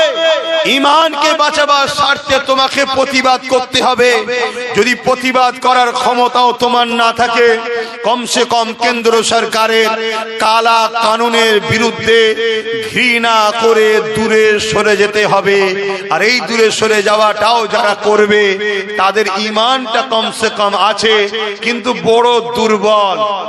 এই তিনটের মধ্যে কোনোটা না করে কোন মুসলমান যদি এরপরও কেন্দ্র সরকারকে ভোট দেয়, তার মানে সাথ দিল, তাহলে তার মধ্যে ঈমান আছে মনে হয়? এই জোরে বলুন, বুঝে বুঝে বলছেন তো? রাসূল পাক সাল্লাল্লাহু আলাইহি ওয়াসাল্লামের হাদিস এটা। তাহলে তুমি ক্ষমতা নেই হাত দিয়ে রুখার, ঠিক আছে, মুখ দিয়ে প্রতিবাদ তাও করতে পারোনি, ঠিক আছে, আরে অন্তত ঘৃণা তো করো। তা না করে তুমি ওকে ভোট দিচ্ছ, তাহলে তুমি মূলত মসজিদ মাদ্রাসার বিরুদ্ধেই ভোট দিলে। যে মসজিদ মাদ্রাসার দুশমন হয় তার ঈমান থাকে? ঠিক এই কথাটা প্রথম বলেছিলাম। তারপরের কথা হলো এটা, বুকে হাত দিয়ে বলো কেন্দ্র সরকারের বিরুদ্ধে আন্দোলন করব, আর রাজ্য সরকার বলবে দিল্লি গিয়ে আন্দোলন করো, আমি সব থেকে বড় দুশ্মন হব। এবং অনেক মুসলিম ছেলে আন্দোলন করার জন্য কেস দিয়েছে। তাহলে এই রাজ্য সরকার এটা ঠিক করছে না অন্যায় করছে? রাজ্য সরকার বলছে কোরআন শেষ হয়ে যাবে, আমার উন্নতি শেষ হবে না, এই কথাটা ঠিক বলছে না অন্যায় বলছে? রাজ্য সরকার রেশনের মাধ্যম দিয়ে নিরীহ নবীর উম্মতদের ঘরে প্রসাদ খাইয়ে কাফের বানাবে, এটা ঠিক করছে না অন্যায় করছে? রাজ্য সরকার স্লোগান তুলেছে ধর্ম যার যার উৎসব সবার, ধর্ম যার যার উৎসব সবার। আরে উৎসব তো ধর্মকে কেন্দ্র করে হয়। যে ধর্মে গায়রুল্লাহর উপাসনা করা হয় সেই উৎসবের সঙ্গে কোন মুসলমান যদি বলে এটা আমারও উৎসব, ওই মুসলমান মুশরিক কাফের হবে না? হবে না। তাহলে রাজ্য সরকার আমাদের ঘরে চাকরি দিল না, পড়া দিল না, পজিশন দিল না, অধিকার দিল না, উপরন্তু আমাদের ঘরে বেঈমান মুশরিক কাফের বানাচ্ছে, এটা ঠিক করছে না অন্যায় করছে? রাসূলুল্লাহর হাদিস, অন্যায়ের বিরুদ্ধে হাত দিয়ে লড়তে হবে। আবার রিসেন্ট এই কয়েক মাস আগে আবার রাজ্য সরকার কেন্দ্র সরকারের সেই ওয়াকফ কালা কানুনকে মেনে নিয়েছে না নেয়নি? জোরে বলুন। তাহলে কেন্দ্র সরকার আইন করেছে, এই আইনকে অ্যাকসেপ্ট করে বাংলায় লাগু করছে। তার প্রমাণ দুর্গাপুরে বোলডুজার দিয়ে মাদ্রাসা ভেঙেছে, নদিয়ায় বোলডুজার দিয়ে ঈদগাহ দখল এখনো চলছে। মন দিয়ে শোনেন, জেনে রাখেন, তাহলে ও যেমন ইসলাম বিরোধী করে, সংবিধান বিরোধী করে আইন করেছে, এও সেই আইনকে সাপোর্ট করে সংবিধান ও ইসলামের বিরোধী হয়েছে না হয়নি? রাসূলুল্লাহর হাদিস অনুযায়ী অন্যায়ের বিরুদ্ধে হাত দিয়ে লড়ো, ওর বিরুদ্ধেও লড়তে হবে, এর বিরুদ্ধেও লড়া দরকার আছে না নাই? তুমি যেমন রাসূলুল্লাহর হাদিস হাত দিয়ে যদি লড়তে না পারো, মুখ দিয়ে প্রতিবাদ করতে হবে, ওর বিরুদ্ধেও করতে হবে, এর বিরুদ্ধেও করা দরকার আছে না নাই? ঠিক তেমনই অন্তর থেকে ঘৃণা যদি প্রতিবাদ করতে নাও পারো, তাহলে ওর বিরুদ্ধেও যেমন অন্তর থেকে ঘৃণা, এর বিরুদ্ধে অন্তর থেকে ঘৃণার দরকার আছে না নাই? যেমন ওকে ভোট দিলে ঈমান থাকবে না, একেও ভোট দিলে ঈমান। জোরে বলো, আরো আওয়াজ দিয়ে বলো। রাসূলুল্লাহর হাদিসের বিরুদ্ধে কেউ যাবে? কারা কারা যেতে ইচ্ছে আছে হুজুরের হাদিসের বিরুদ্ধে? যাও না, তোমার এলাকায় বেরোবে, দেখবে ভোটের সময় সব দেখা যাবে। দেখে নিয়ে বুঝে নেবে এ মুসলমান ঘরে জন্ম নিয়েছে, মুসলমান ঘরের ছেলে, কিন্তু এ দুনিয়াদারকে জন্য বেঈমান হয়ে গেছে। এই সব মুসলমান জান্নাতে যাবে? তাসলিমা নার্সির নাম শুনেছেন না শোনেননি? মুসলমান ঘরে জন্ম হয়েছে না হয়নি? ওর ঈমান আছে?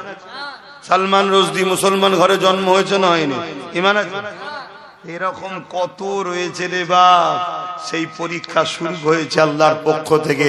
এখন আমার শেষ কথা, নবীর দ্বিতীয় হাদিস, যে জালিম জানার পর কোন মুসলমান যদি তাকে সাথ দেয় ক্ষমতায় শক্তিশালী করার জন্য, সেই মুসলমান ইসলাম থেকে বেরিয়ে যাবে। যে বেরিয়ে তার ঈমান থাকে।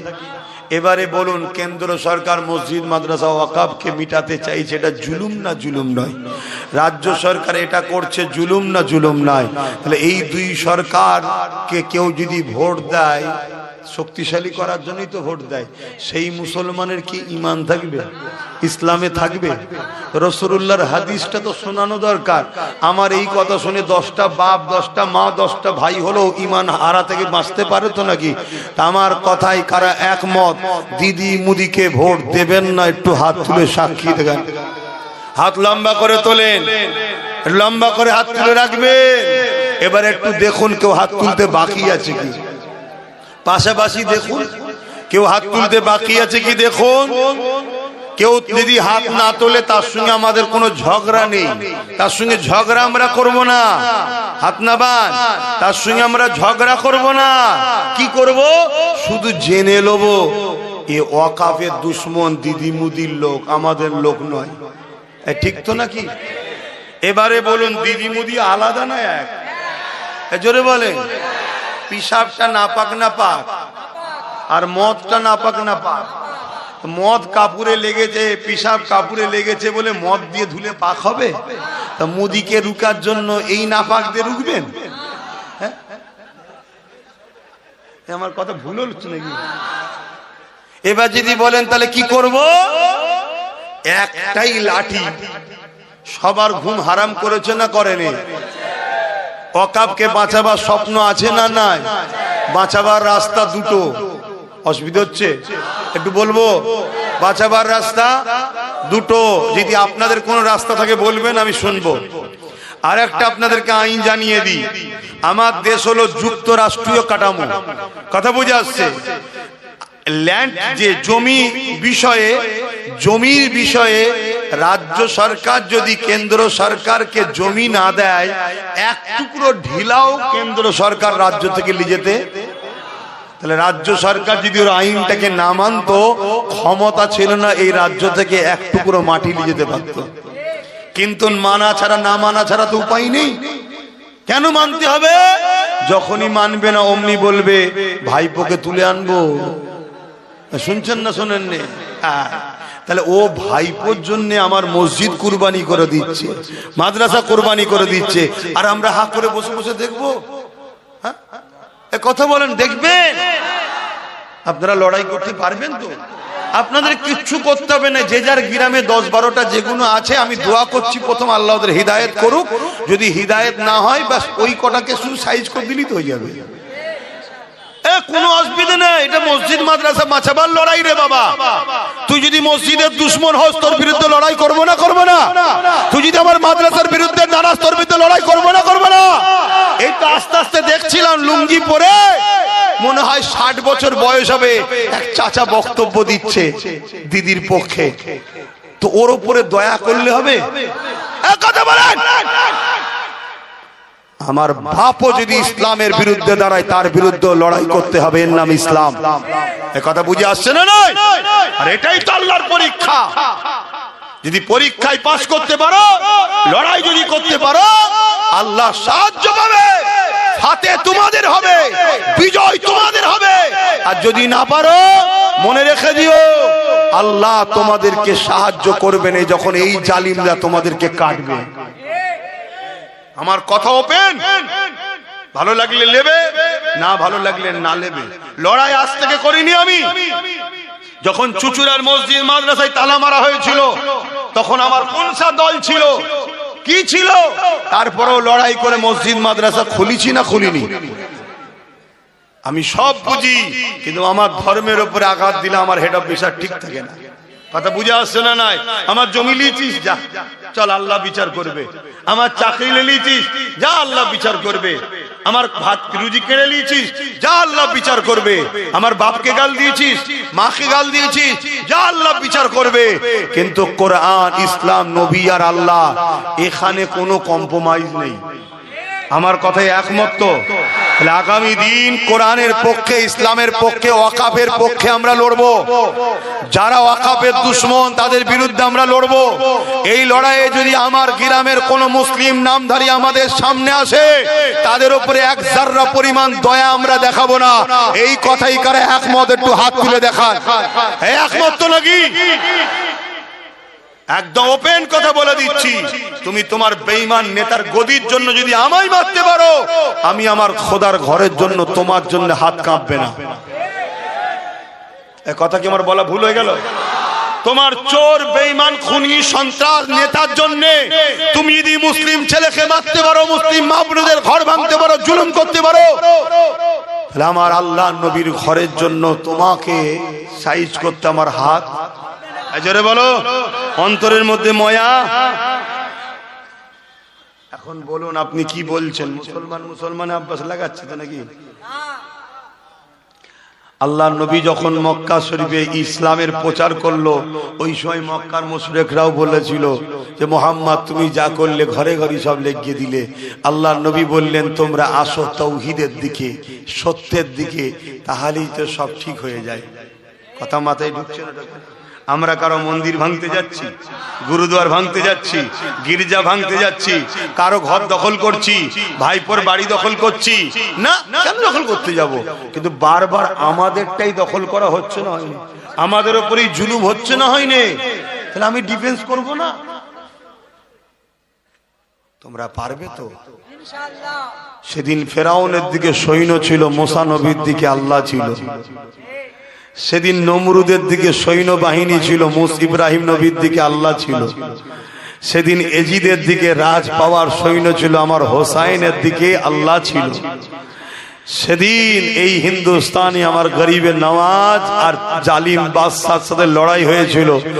জালিমের দিকে সৈন্য সামন্তর অর্থ ম্যান পাওয়ার সব ছিল, আমার গরিবের নওয়াজের দিকে আল্লাহ ছিল। বিজয়টা কিন্তু গরিবের নওয়াজেরই হয়েছে। জোরে বলুন সুবহানাল্লাহ। ঘাবড়াবার কিছু নেই, ঘাবড়াবার কিছু নেই। আল্লাহর ঘরের জন্য যদি আমার জীবনটা যায়, নিজেকে ধন্য মনে করব। রাসূলের মাদ্রাসার জন্য যদি আমার জীবনটা যায়, আমি আব্বাস নিজেকে ধন্য মনে করব। মরণ তো আজ নাই কাল হবে রে বাবা, ঠিক তো নাকি? আর আমার মরণ যদি এখনো 10 বছর বেঁচে থাকার থাকে, তাহলে কালকে লড়াই করে মরে যাবো মনে হচ্ছে নাকি? তোমাদের ধারণা কি? প্রত্যেকটা বেগদা ছাড়া ছাড়া যদি কিছু পড়ে, তাও মরণ হবে না। কেন? বাজ পড়লো মরণ কেন? 10 বছর বাকি আছে এখন, কথা মাথায় ঢুকছে? আর মরণ যদি তোমার কপালে লিখে থাকে, তুমি ঘরের মধ্যে শুয়ে থাকবে, রাস্তা হয়তো 50 কিলোমিটার দূরে, তারপরেও দেখছো কখনো একটা গ্রামে হয়তো রাস্তা ভুলে গিয়ে মেন রোড ছেড়ে একটা লরি ঢুকেছিল ওই রাত্রে, কোনো কারণে হয়তো সেটাই তোমার ঘাড়ের ওপর জুটে পড়েছে। মানে এরকম কপালে লিখা ছিল। কথা কিছু বুঝছেন? শহরের ছেলে, এলাকায় পুকুর টুকুর কিচ্ছু নেই, গ্রামে একদিন এসেছিল, একদিনই মরে গেছে। তার মানে করে কপালে ছিল ওই দিন, তাই টেনে নিয়ে আসা হয়েছে। গ্রামের ছেলে, রেল লাইন আশপাশে নেই, কোনোদিন রেলই দেখেনি, একদিন গেছে, একদিনই কাটা পড়ে গেছে। ঘটে না? ঘটে না? ওর কপালে ছিল এইটা। অতএব বাপ, আমার কথা তাহলে বলো, ওয়াকাফ বাঁচানো দরকার তো নাকি? যদি ওয়াকাফ বাঁচাতে ভারতের মুসলমান না পারো, তোমাদের অস্তিত্ব থাকবে না, এটা মনে রেখে দেখে। এই বাঁচাবার পন্থা আমার জানা দুটো, আমি বলবো একটু। নাম্বার 1 হলো সুপ্রিম কোর্ট। কেন? যারা আইন করেছে লোকসভারও আব্বা হলো সুপ্রিম কোর্ট। কথা শুনছেন তো? হ্যাঁ, দেশের সর্বোচ্চ মাথা।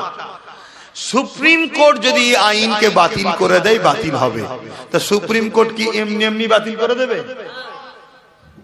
কথা বলেন, সুপ্রিম কোর্ট কি এমনি এমনি বাতিল করে দেবে? আমরা যদি ঘুমোই, সুপ্রিম কোর্ট কি বলবে? তারাও তো মানুষ নাকি? তাদেরও বউ বাচ্চা ছেলে পুলে আছে না নাই? যেমন বাবরি মসজিদের কেস করে ঘুমোচ্ছিলাম বলে আমরা রায় পেলাম না, তাহলে কেস যেমন করতে হবে, তেমন ট্রিটমেন্টটার যোগাযোগটা, আন্দোলনটা তেমন জারি, জোরে বলে, রাখতে হবে। তাই কেস যেমন করতে হবে, আন্দোলন জারি। যারা বলেছিল বিজেপির হাত থেকে মুসলমানকে বাঁচাবে, তারা কেস করেছে তো? সরকার কেস করেছে? তাহলে বলো, সেই একজনই কেস করেছে, নওশাদ সিদ্দিকী। তা আগামী দিন কলকাতায় যাচ্ছ নাকি ওর ডাকে? কি গো, কলকাতায় যাচ্ছ তো নাকি? যাওয়া দরকার। যদি বলো কেন, ওখানেও দেখলাম ওয়াকাফের বিষয়ে একটা পয়েন্ট আছে। তাহলে ভিড় যত বাড়বে, তত আন্দোলনটা প্রভাব দিল্লিতে পড়বে, এটা মাথায় রেখো। কাজ কাম তো রোজই আছে, যদি সময় পাও যাবে। তাহলে দ্বিতীয়, প্রথম নম্বর এটা কেস এবং আন্দোলন। দ্বিতীয় নম্বর হলো কি, কোন পাওয়ারে ওরা আইন করেছে ভাই? কোন পাওয়ারে? রাজ পাওয়ারে, এবং সংবিধানের বিরোধী আইন। তাহলে আমাদেরকেও রাজ পাওয়ার দখল করতে হবে, দখল করে আমরাও আইন করে ওয়াকাফকে ফিরিয়ে নেব। কথা বুঝে আসছে না? নাই। এবার শুরু করো তোমার রাজ্য থেকে। এই রাজ্যেই যদি তুমি বিধানসভাতে ক্ষমতায় থাকতে পারো, এখান থেকে বিল পাস করলে ব্যাস, ওরা আইন আর চলবে না তো? এখান থেকে জমি নিয়ে যেতে পারবে না? কথা মাথায় ঢুকছে না? ঢোকে না? তাহলে সেই জায়গাগুলো তোমরা মাথায় রাখো। এর জন্যই আব্বাস সিদ্দিকী বলে যে তোমরা শক্তিশালী হও, রাজ পাওয়ার করো। এই বলার থেকে আপনারা অখুশি হন নাকি? তাহলে আমার একটা শেষ কথা, নওশাদ সুপ্রিম কোর্টে কেস চালাচ্ছে ওয়াকাফকে বাঁচাবার জন্য, এটা কি ভুল করছে? তাহলে ঠিক যখন করছে, ওর সাথ দিয়ে দরকার আছে না? নয়, ও একা, ওর সাথে যদি আরো 30-40টা হয় ওর হাত মজবুত হবে না? হবে না? তাহলে ওয়াকাফ বাঁচাবার স্বার্থেও তো আমাদের উচিত ওর সাথ দেওয়া। বাকি আরো শিক্ষা শাস্ত্র অনেক কিছু রাজনীতিতে প্রয়োজন আছে, সেটা ভিন্ন বিষয়। একটা ধর্মগুরু হিসেবে জিজ্ঞেস করছি, ওয়াকাফ বাঁচাবার স্বার্থেও তো সাথ দেওয়া দরকার আছে না নাই? কারা ওর সাথ দিতে রাজি আছে একটু হাত তুলে দেখাবে? আমি জোর করলাম? জোর করেছি? হাত নামাও। এই যে তোমাদের এলাকা, তোমরা যদি এক হয়ে যাও তাহলে এখানে আশপাশে 5-6টা যা আছে সবই তোমরা পেয়ে যাবে। ঠিক না বেঠিক? তোমরাই যদি এক হয়ে যাও 5-6টা তো পেয়ে যাবে। তাহলে এইভাবে এরকম করে করে করে করে যদি 30-40টা ওর হাতে যায়, তারপরে এবার একদিন দেখবে পুরো চলে যাবে। কথা মাথায় ঢুকছে না? ঢুকে না? তে কোনো ভাববে, মাথায় রাখবে। এই যে কথাগুলো বললাম, কারো কোনো কষ্ট হলো? কারো মনের মধ্যে হয়নি তো যে হুজুর সবই ঠিক আছে, এই জলসায় এসে রাজনীতির কথা বলছে কেন? মাথায় ঢোকে না তো? আমি কয়েকটা কারণে বলি। প্রথম কথা হলো, ইসলামের রাজনীতি আছে না নাই? দ্বিতীয় নম্বর কেন বলি, আমার বলার জায়গাতে এইটা। আমি তো হুজুর, আমি তো ওয়াইজি, আমি তো ইসলামের প্রচারক, আমার বলার জায়গা তো এটা। আর আমি বলছি কার বিরুদ্ধে? যারা ইসলামের দুশ্মন তাদের বিরুদ্ধে বলছি। বলো বুকে হাত দে, দিদি মুদি ইসলামের দুশ্মন হ্যাঁ কি না? জোরে আওয়াজ দে বলো হ্যাঁ কি না? আল্লাহকে সাক্ষী রেখে বলো হ্যাঁ কি না? এরা ইসলামের দুশ্মন হ্যাঁ কি না? যারা হ্যাঁ বলছো হাত তুলে দেখো। তাহলে বলো ইসলামের দুশ্মনের বিরুদ্ধে বলার জায়গা এটা নয়? এখান থেকে ফেরাউনের বিরুদ্ধে বলা হয় না? হয় না? এখানে নমরুদের বিরুদ্ধে বলা হয় না? হয় না? এজিদের বিরুদ্ধে বলা হয় না? হয় না? চিঙ্গিস খানের বিরুদ্ধে বলা হয় না? হয় না? আবু জেল, উতবা, সাইবা, উমাইয়াদের বিরুদ্ধে বলা হয় না? হয় না? তারা কে ছিল? তৎকালীন সময় জালিম শাসক ছিল। তাহলে এখান থেকে যদি তৎকালীন সময়ের জালিম শাসকের বিরুদ্ধে বলা হয়, কেন? তারা ইসলামের দুশ্মন ছিল, মানবতার দুশ্মন ছিল, মনুষ্যত্বের দুশ্মন ছিল। তাহলে আজকের দিনেও যদি কেউ ইসলামের দুশ্মন, মানবতার দুশ্মন, মনুষ্যত্বের দুশ্মন থাকে, তার বিরুদ্ধে এখান থেকে বলা যাবে না? যাবে না? কোনটা? তাই বলছি। অনেকে ফেরাউনের বিরুদ্ধে বলে, নমরুদের বিরুদ্ধে বলে, সাদ্দাতের বিরুদ্ধে বলে। আরে মৌলানা মুফতি সাহেব, ফেরাউনের বিরুদ্ধে বলছিস কেন? না, ফেরাউন ইসলামের দুশ্মন ছিল, জালিম শাসক ছিল। নমরুদের বিরুদ্ধে বলছিস কেন রে? না, নমরুদ জালিম শাসক ছিল, কমকে জানানো দরকার। ও তাই নাকি? আবু জেলের বিরুদ্ধে বলছিস কেন? আবু জেল ইসলামের দুশ্মন ছিল, জালিম শাসক ছিল। এজিদের বিরুদ্ধে বলছিস কেন? এজিদ ইসলামের দুশ্মন ছিল, জালিম শাসক ছিল, তাই তাদের বিরুদ্ধে বলছি। শুনছেন? শুনছেন? আজকে সেই মৌলানাকে জিজ্ঞেস করো, মরা এজিদ, মরা ফেরাউন, মরা আবু জেহেলের বিরুদ্ধে বলছিস, জেন্ত গুণের বিরুদ্ধে কে বলবে? কথা বুঝছেন না? বলুন, আজকে দিদি মুদি এরা কি ইসলামের বিরুদ্ধে নয়? তাহলে এরা আজকের আবু জেহেল, উতবা, সাইবার সাথে পার্থক্য কিছু আছে? তাহলে এদের বিরুদ্ধে কি বলবে? তা তুমি বলুনি, আমি বলিনি, কেউ বলেনি। কেউ যদি বলে তার বিরোধী করা কি উচিত হবে? বলো তোমরা আমার বিরুদ্ধে? কি গো আব্বা, মন খারাপ হচ্ছে নাকি? আমার ওই মুরব্বী বাপ পিছনে বসে আছে, ঠান্ডা লাগছে? খোলা আকাশের নিচুতে আপনাকে বসিয়েছে, জনগুলো সব খোলা আকাশের নিচুই যাওয়া দরকার। হ্যাঁ, বলো আমি কি ভুল করলাম? এরপরও যদি ভুল করে থাকি মনে হয় তার সাথে আমার কোনো সম্পর্ক নেই, কিন্তু আমি আল্লাহ রসুলের পক্ষে থাকব। কথা ঠিক আছে? আমি কাউকে চিনি না। রাজনীতি করছো, করবে যাও। যখনই তোমার নেতা আমার ধর্মের বিরুদ্ধে হাত দেবে, তোমার নেতাকে কিন্তু আমি ছাড়বো না। এবার তোমার নেতাকে যদি বলো আমার হাতে পাওয়ার আছে, তা দেখ। তোর হাতে পাওয়ার আছে তা দেখ, ট্রাই করে দেখ না। এই কথা বুঝছেন না? চুলকোনা মেরে দেবে আমার আল্লাহ, চিন্তা করুনি? কত চুলকোনা মেরে দিয়েছে। মুসা নবীর পিছনে পাওয়ার দেখে ছুটছিল, মেরে ফেলবো, মেরে ফেলবো, মেরে ফেলবো। আর লাস্টে আল্লাহ বলছে পানি এক জায়গায় হয়ে যাচ্ছে, এবার খেলটা দেখি একবার, ব্যাস। শুধু চোখ করে উঠছে একবার, চোখ নিচে ঢুকছে। কে? পুরো ফেরাউন বাহিনী নীল নদে চুবিয়ে চুবিয়ে আল্লাহ ডুবিয়ে ডুবিয়ে মেরে দিয়েছে। নমরুদ, ওরে সর্বনাশ, কি পাওয়ার! পৃথিবীর রাজা, দাদাগিরি মানে বলছে আল্লাহর সঙ্গে যুদ্ধ করব। না না না, একজন আলেমকে বসে কি কথা? আমি তো জানি না, আমি জানি আমি না এর কথা বলে না, এটা আদর্শ না, এটা আদর্শ না। উনি যদি দাদা হুজুরের আওলাদ হতো আর আমি যদি ওই জায়গায় বসে থাকতাম, পরের কষ্টটাকে নিজের মনে করে দেখতে হয়, কথা মাথায় ঢুকছে, এটা আদর্শ না।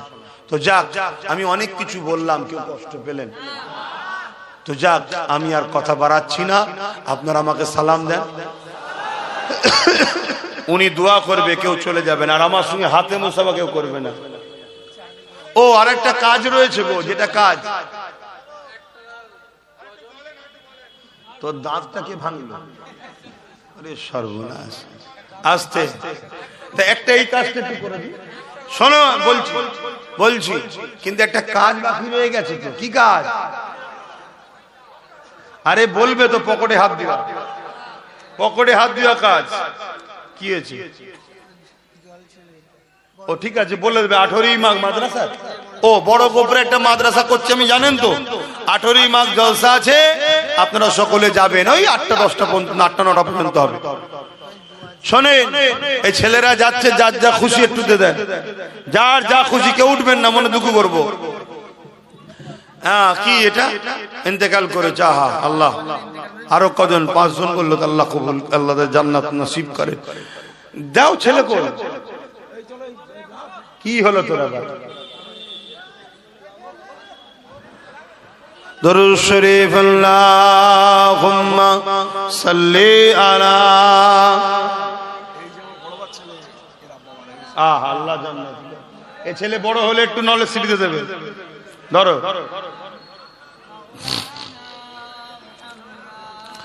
যাদের হৃদয়ে আছে আল্লাহর ভয়, তারা কখনো ভুলে যায় না। আল্লাহর প্রেম ছাড়া এই দুনিয়া কারো কাছে কোনো কিছু চাই না। যাদের হৃদয়ে আছে আল্লাহর ভয়, তারা কখনো ভুলে যায় না। আল্লাহ প্রেম ছাড়া এই দুনিয়া কারো কাছে কোনো কিছু চাই না। কি হলো তোমাদের?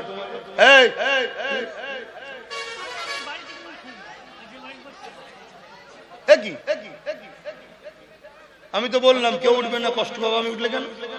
কিরম ভালোবাস, বসো। ওনাকে তাহলে নিয়ে কেন দাওয়াত করে? আর তোমাদের এই জন্য আলেমে আমাদের, আমার সঙ্গে কেউ জলসা করতে চাইছে না।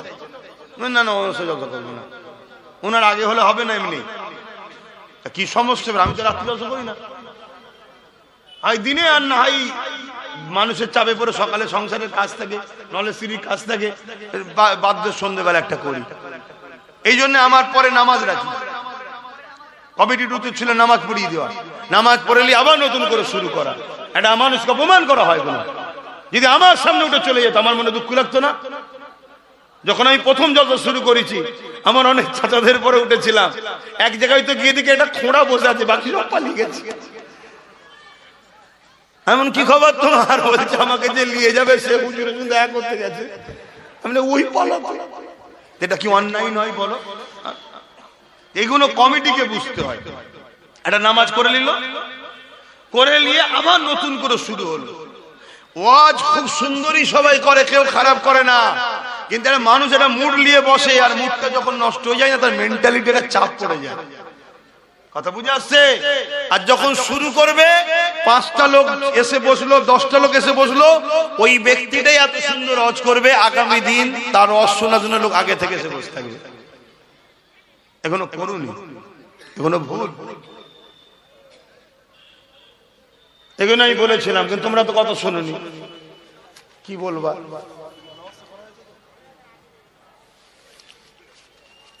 তো যাই হোক, আমি আর বাড়াচ্ছি না, আমি দুঃখিত। আপনারা আমাকে সালাম দেন। ওয়ালাইকুম সালাম ওয়া রাহমাতুল্লাহি ওয়া বারাকাতুহু। কেউ কষ্ট পেলে, এরপরও যদি কষ্ট পান, আমার থেকে দূরে থাকবেন, কিন্তু আমি ইসলামের পক্ষে লড়ব। শুনছেন? আমি আমার কওমের মানুষদের জন্য লড়বো, পাশাপাশি হিন্দু, দলিত, আজবি, সাঁওতাল, বাগদি, যে কোনো অসহায় গরিব আমার দিনের যদি দুশ্মন না হয় সেই আমার ভাই বোন। সে অন্য ধর্মের, সে জবাব আল্লাহর কাছে দেবে, কিন্তু আমার ভাই বোন তারা বাপ আদমের সন্তান, মা হাওয়ার সন্তান। আসসালামু আলাইকুম। কেউ মুসাফার হাত বাড়াবেন না, বসে বসে দরুদ পড়েন। আল্লাহ দিয়ে শয়তানের দলে থাকবে আর পরকালে তোমরা জান্নাতের আশা করবে, এর চেয়ে বড় বোকামি আর কিছু হবে না। আল্লাহ যাকে দুনিয়া দেয় আখিরাত তাকে দেবে না, আর যাকে আল্লাহ আখিরাত দেয় দুনিয়া তাকে দেবে না। অতএব এই দুনিয়া শুধুমাত্র একটা পরীক্ষার জায়গা, এই পরীক্ষা যুগে যুগে নিয়েছে। তবে মনে রাখবেন, এই পরীক্ষাতে আমাদের আব্বাজান ইব্রাহিম আলাইহিস সালামকেও আল্লাহ পরীক্ষা নিয়েছে। কি কঠিন পরীক্ষা! একদিকে আব্বাজান ইব্রাহিম আলাইহিস সালামকে আল্লাহ বিশাল বড় ধনী করেছিলেন, জমিদার করেছিলেন, আমাদের বাপ, আপনাদেরও বাপ, আপনারা সব নবীর আওলাদ, কত নসিব বড়। হযরত ইব্রাহিম আলাইহিস সালাম মুসলিম জাতির পিতা, একদিকে বিশাল ধনী আল্লাহ করেছে,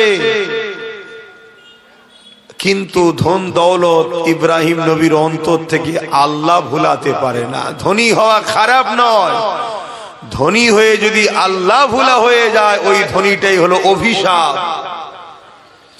যে ধন দৌলত তোমাকে আল্লাহ থেকে সরিয়ে দেয় ওই ধন দৌলত তোমার জন্য অভিশাপ। ধনী হওয়া খারাপ নয়। তা ইব্রাহিম আলাইহিস সালাম তৎকালীন সময় আরবে গৃহপালিত পশু লালন পালন করাটাই ছিল তাদের জীবিকা। হাজার হাজার গৃহপালিত পশু ছিল আব্বাজান ইব্রাহিম আলাইহিস সালামের, সেগুলোকে লালন পালন করার জন্য চরণ ভূমিতে ঘোরাচ্ছে। হযরতে জিবরাইল আলাইহিস সালাম আল্লাহকে বলছে, আল্লাহ আপনি ইব্রাহিম নবীকে আপনার খলিল বলেছেন, আপনার বন্ধু বলেছেন, আরে ইব্রাহিম দেখুন দুনিয়াদার। আল্লাহ বলছে কেন? দেখেন না হাজার হাজার গৃহপালিত পশুলের চরণ ভূমিতে ঘুরছে। আল্লাহ বললেন, এ জিবরাইল, আমার বন্ধুর উপরে এত বড় কথা তুমি বললে? আমার ইব্রাহিমকে আমি হাজার হাজার গৃহপালিত পশু দিয়েছি ঠিকই, কিন্তু আমার ইব্রাহিমের অন্তরে একটা পশুর লোভ লালসা বা পশু গৃহ পশুর উপরে, ধন দৌলতের উপরে আমার ইব্রাহিমের অন্তর জমে যায়নি। আমার ইব্রাহিমের অন্তরে আমি আল্লাহ, আমি আছি। জোরে বলুন সুবহানাল্লাহ। হযরতে জিবরাইল আলাইহিস সালামকে আল্লাহ বলছেন, তোমার যদি মনে হয় আমার ইব্রাহিমকে পরীক্ষা নিবার তো যাও, গিয়ে দেখো। হযরতে জিবরাইল আলাইহিস সালাম মানুষের সোরাত ধরে দুনিয়ায় এসেছে। এসে ইব্রাহিম নবীর বাড়ির সামনে দিয়ে যাচ্ছে আর জবানে বলেছে আল্লাহু আকবার। ইব্রাহিম নবী ঘরে ছিলেন, ছুটে বাহির হয়ে এসে বলছে, কে আমার আল্লাহকে ডাকলেন? জিবরাইল আলাইহিস সালাম তখন মানুষের সোরাতে, তিনি তখন বললেন, কেন আমি ডেকেছি, আরো একবার ডাকেন। হযরতে জিবরাইল আলাইহিস সালাম বলেন, আপনার কথা দিয়ে আমি কেন ডাকবো? আমার যখন মর্জি যাবে আবার তখন ডাকবো। হযরত ইব্রাহিম আলাইহিস সালাম বলে, আপনি যদি আমার মালিক রব আল্লাহকে ডাকেন, আমি ইব্রাহিম, আমার অনেক গৃহপালিত পশু আছে, একবার যদি আমার আল্লাহর নাম নেন, আমি আমার গৃহপালিত পশুগুলো থেকে অর্ধেক পশু আপনাকে দিয়ে দেব।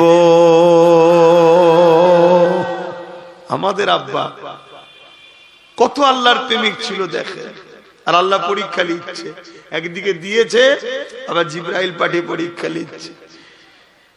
একটা নাম শোনার জন্য, আল্লাহর নাম শোনার জন্য দিচ্ছি। আর আমাদের যুবকরা ইব্রাহিম নবীর সন্তান, এখন আমরা কোরআনের মাহফিল, আল্লাহর আলোচনার মাহফিল থেকে ছুটে পালাচ্ছি, আর ওইদিকে শয়তানের দল বসে আছে, ডাকছে আয়, খেলায় আয়, মেলায় আয়, যাত্রায় আয়, ফাংশনে আয়।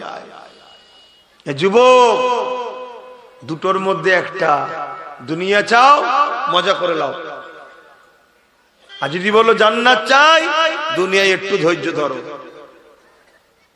দেখো কোনটা করবে।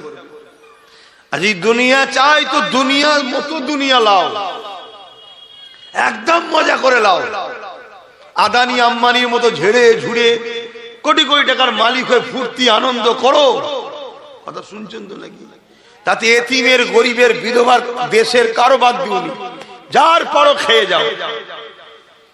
আর আমাদের ছেলেগুলো তো না দুনিয়াও পাচ্ছে না আখিরাত পাচ্ছে। কি সব হতে পেরেছে নাকি আরবপতি? দুনিয়াও যাচ্ছে আখিরাতও যাচ্ছে। মনকে স্থির করো, দুনিয়া যদি চাও আখিরাত পাবে না, আর আখিরাত যদি চাও দুনিয়া একটু ধৈর্য ধরো। আব্বা জান ইব্রাহিম আলাইহিস সালামের কথা শুনে জিবরাইল আল্লাহু আকবার বললেন। আব্বা ঘর থেকে গিয়ে তার যেখানে ছিল গৃহপালিত পশু, সেখান থেকে নিয়ে এসে হাজার হাজার পশু হযরতে জিবরাইল সাল্লামকে দিয়ে দিলেন। জোরে বলুন সুবহানাল্লাহ।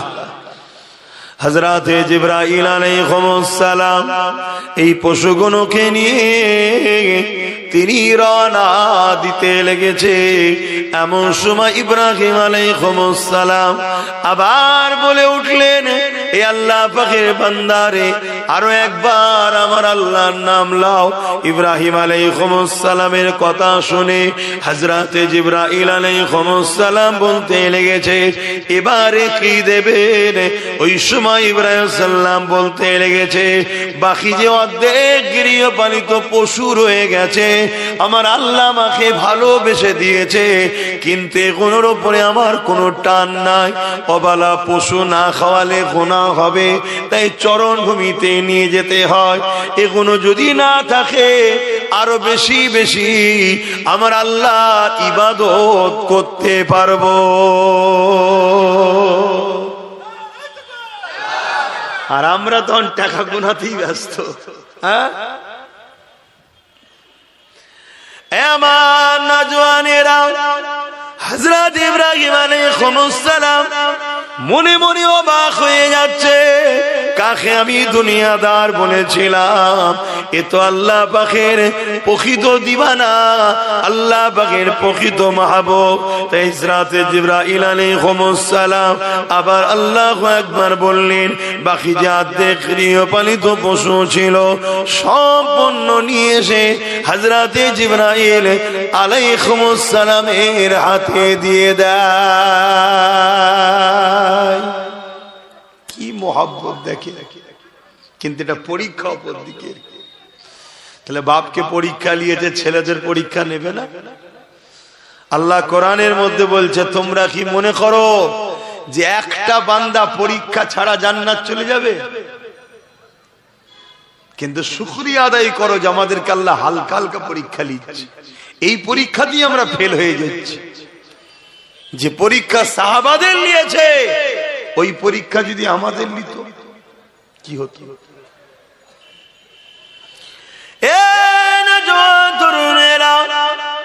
আল্লাহ নবী সাহাবাদেরকে কঠিন কঠিন পরীক্ষা আল্লাহ বানিয়েছে। সেই সাহাবাদের মধ্যে থেকে এক সাহাবীর নাম বলি, হযরতে খাব্বাব রাদিয়াল্লাহু তাআলা। আমার নবীকে নবী বলে, আল্লাহকে আল্লাহ বলে ঈমানের নূরের কালেমা পড়ে নিয়েছে। এই কালেমা পড়ে নেওয়ার খবরটা আল্লাহ পাক জালিমদের কানে পৌঁছে দিয়েছে। জালিমরা এবারে খাব্বাবকে ডেকেছে। হযরতে খাব্বাবকে জিজ্ঞাসা করে, এ খাব্বাব রে, শুনলাম নাকি মুহাম্মদ রাসূলুল্লাহ দলে চলে গেছো। হযরতে খাব্বাব চিন্তা করতে লেগেছে, আমি যদি সত্য কথা বলে দিই এই জালিমরা আমাকে জানে মেরে দিতে পারে, আর মিথ্যা কথা যদি বলি আমার আল্লাহ পাক নারাজ হয়ে যাবে। আমি খাব্বাব আমার জান দিয়াকে পছন্দ করি, আমার আল্লাহকে নারাজ করা পছন্দ পছন্দ করি না। এটাই তো পরীক্ষা আল্লাহর বান্দা হিসাবে, আমার আল্লাহকে আমরা নারাজ করব না। এতে আজকে দুনিয়া আমাদেরকে যদি মেরে ফেলে, আমরা মরে যাওয়াকে পছন্দ করে নেব, আল্লাহ পাককে নারাজ করব না। হযরতে খাব্বাব বললেন, হ্যাঁ আপনি যেটা শুনেছেন সত্য শুনেছেন। হযরতে খাব্বাবকে জালিমরা জুলুম করা শুরু করে দিল। মুহাম্মদ রাসূলুল্লাহ দল ছেড়ে দাও, মুহাম্মদ রাসূলের সাথে ছেড়ে দাও, আমাদের দিকে চলে আসো, আমাদের সাথে চলে আসো, আমরা তোমাকে অনেক সম্মানিত করব, অনেক পদ দেব, অনেক অর্থ দেব। এ যুবক মন দিয়ে শুনবেন, কারণ আজকের দিন এই ঘটনা তোমার আমার সঙ্গে ঘটতে শুরু হয়েছে। সেদিনও দুটো দল ছিল, একটা রহমানের, একটা শয়তানের। রহমানের দলে আমার রাসূল পাক সাল্লাল্লাহু আলাইহি ওয়াসাল্লাম, জোরে বলুন সুবহানাল্লাহ। আর নবী পাকের কথাই সাহাবারা এসেছে। নবী কি বলছিলেন? ইনসাফের কথা, ইনসানিয়াতের কথা, মানবতার কথা, গরিবের অধিকারের কথা, দুঃখীদের কথা, এতিমের অধিকারের কথা, বিধবার কথা। সন্ত্রাসকে বন্ধ করো, জুলুমকে বন্ধ করো, অত্যাচার বন্ধ করো, এটা আমার রাসূল মেসেজ দিচ্ছিলেন। আর আবু জেল, উতবা, সাইবা, শয়তানের লোকেরা কি করছিল? তারা গরিবদেরকে লুটতো, জুলুম করত, খুন করত, নারীদেরকে বাজারে নিয়ে বিক্রি করত, বাচ্চা বাচ্চা কন্যা সন্তানকে জ্যান্ত পুঁতে দিত। তারা এমন করে সমাজে গরিব ঘরের ছেলেদের গলায় কোমরে বেল্ট লাগিয়ে বাজারে নিয়ে যে নিলামে তুলে বিক্রি করত। বলো আজকেও আবু জেল আছে না নাই? কথা বলো। আজকের জালিমরা এরকম করছে না করেনে? হালকা হলেও করছে না করেনে? অ্যাকচুয়ালি এনআরসিটা কি? এনআরসিটা হলো এই লেবার, গরিব লেবারকে গোলাম বানানো। খাঁচার মধ্যে ভরে দাও, বড় বড় কোম্পানি আসবে যে আমার আজকে অমুক এলাকার পাহাড়টা ভাঙার ব্যাপার আছে, বড় বড় কোম্পানি, আমার 10,000 লেবার লাগবে, 10,000 গরিবকে নিয়ে যাবে, নিয়ে যে ভাঙাবে, কিছু খেতে দেবে। এটা শীতকালের সময় ছিল, আজকে একটু পদ্ধতি চেঞ্জ হচ্ছে। এ কথা বুঝছেন? ইসলাম বলছে এই সকল জালিমদের বিরুদ্ধে লড়াই করা ফরজ। এই শিক্ষাটা আমি আজকে আপনাদেরকে দিচ্ছি, অনেক জায়গায় দিচ্ছি। আর যখন এই কথাগুলো আপনাদেরকে শিখাই, আজকের যারা আবু জেহেল আছে তখন আমার উপর রেগে যাচ্ছে। এইসব কথা বলার কি দরকার? নামাজের কথা নেই, রোজার কথা নেই। আরে নামাজ তো ব্যক্তি জীবনের ইবাদত, তা নামাজের কথা একে শোনাবো কেন? নামাজ আমি পড়ছি, আমি জানি। নামাজের ট্রেনিং তো বাপ মাকে দিতে হয়, ওটা তো বাপ মার কাজ। কিন্তু নামাজ পড়ার পরেও 72টা দল জাহান্নামে যাবে, সেই শিক্ষাটা তো আমাকে দিতে হবে। কথা মাথায় ঢুকছে তো নাকি? আল্লাহ নবী, নূর নবী, দয়া নবী যখন মক্কা জমিনে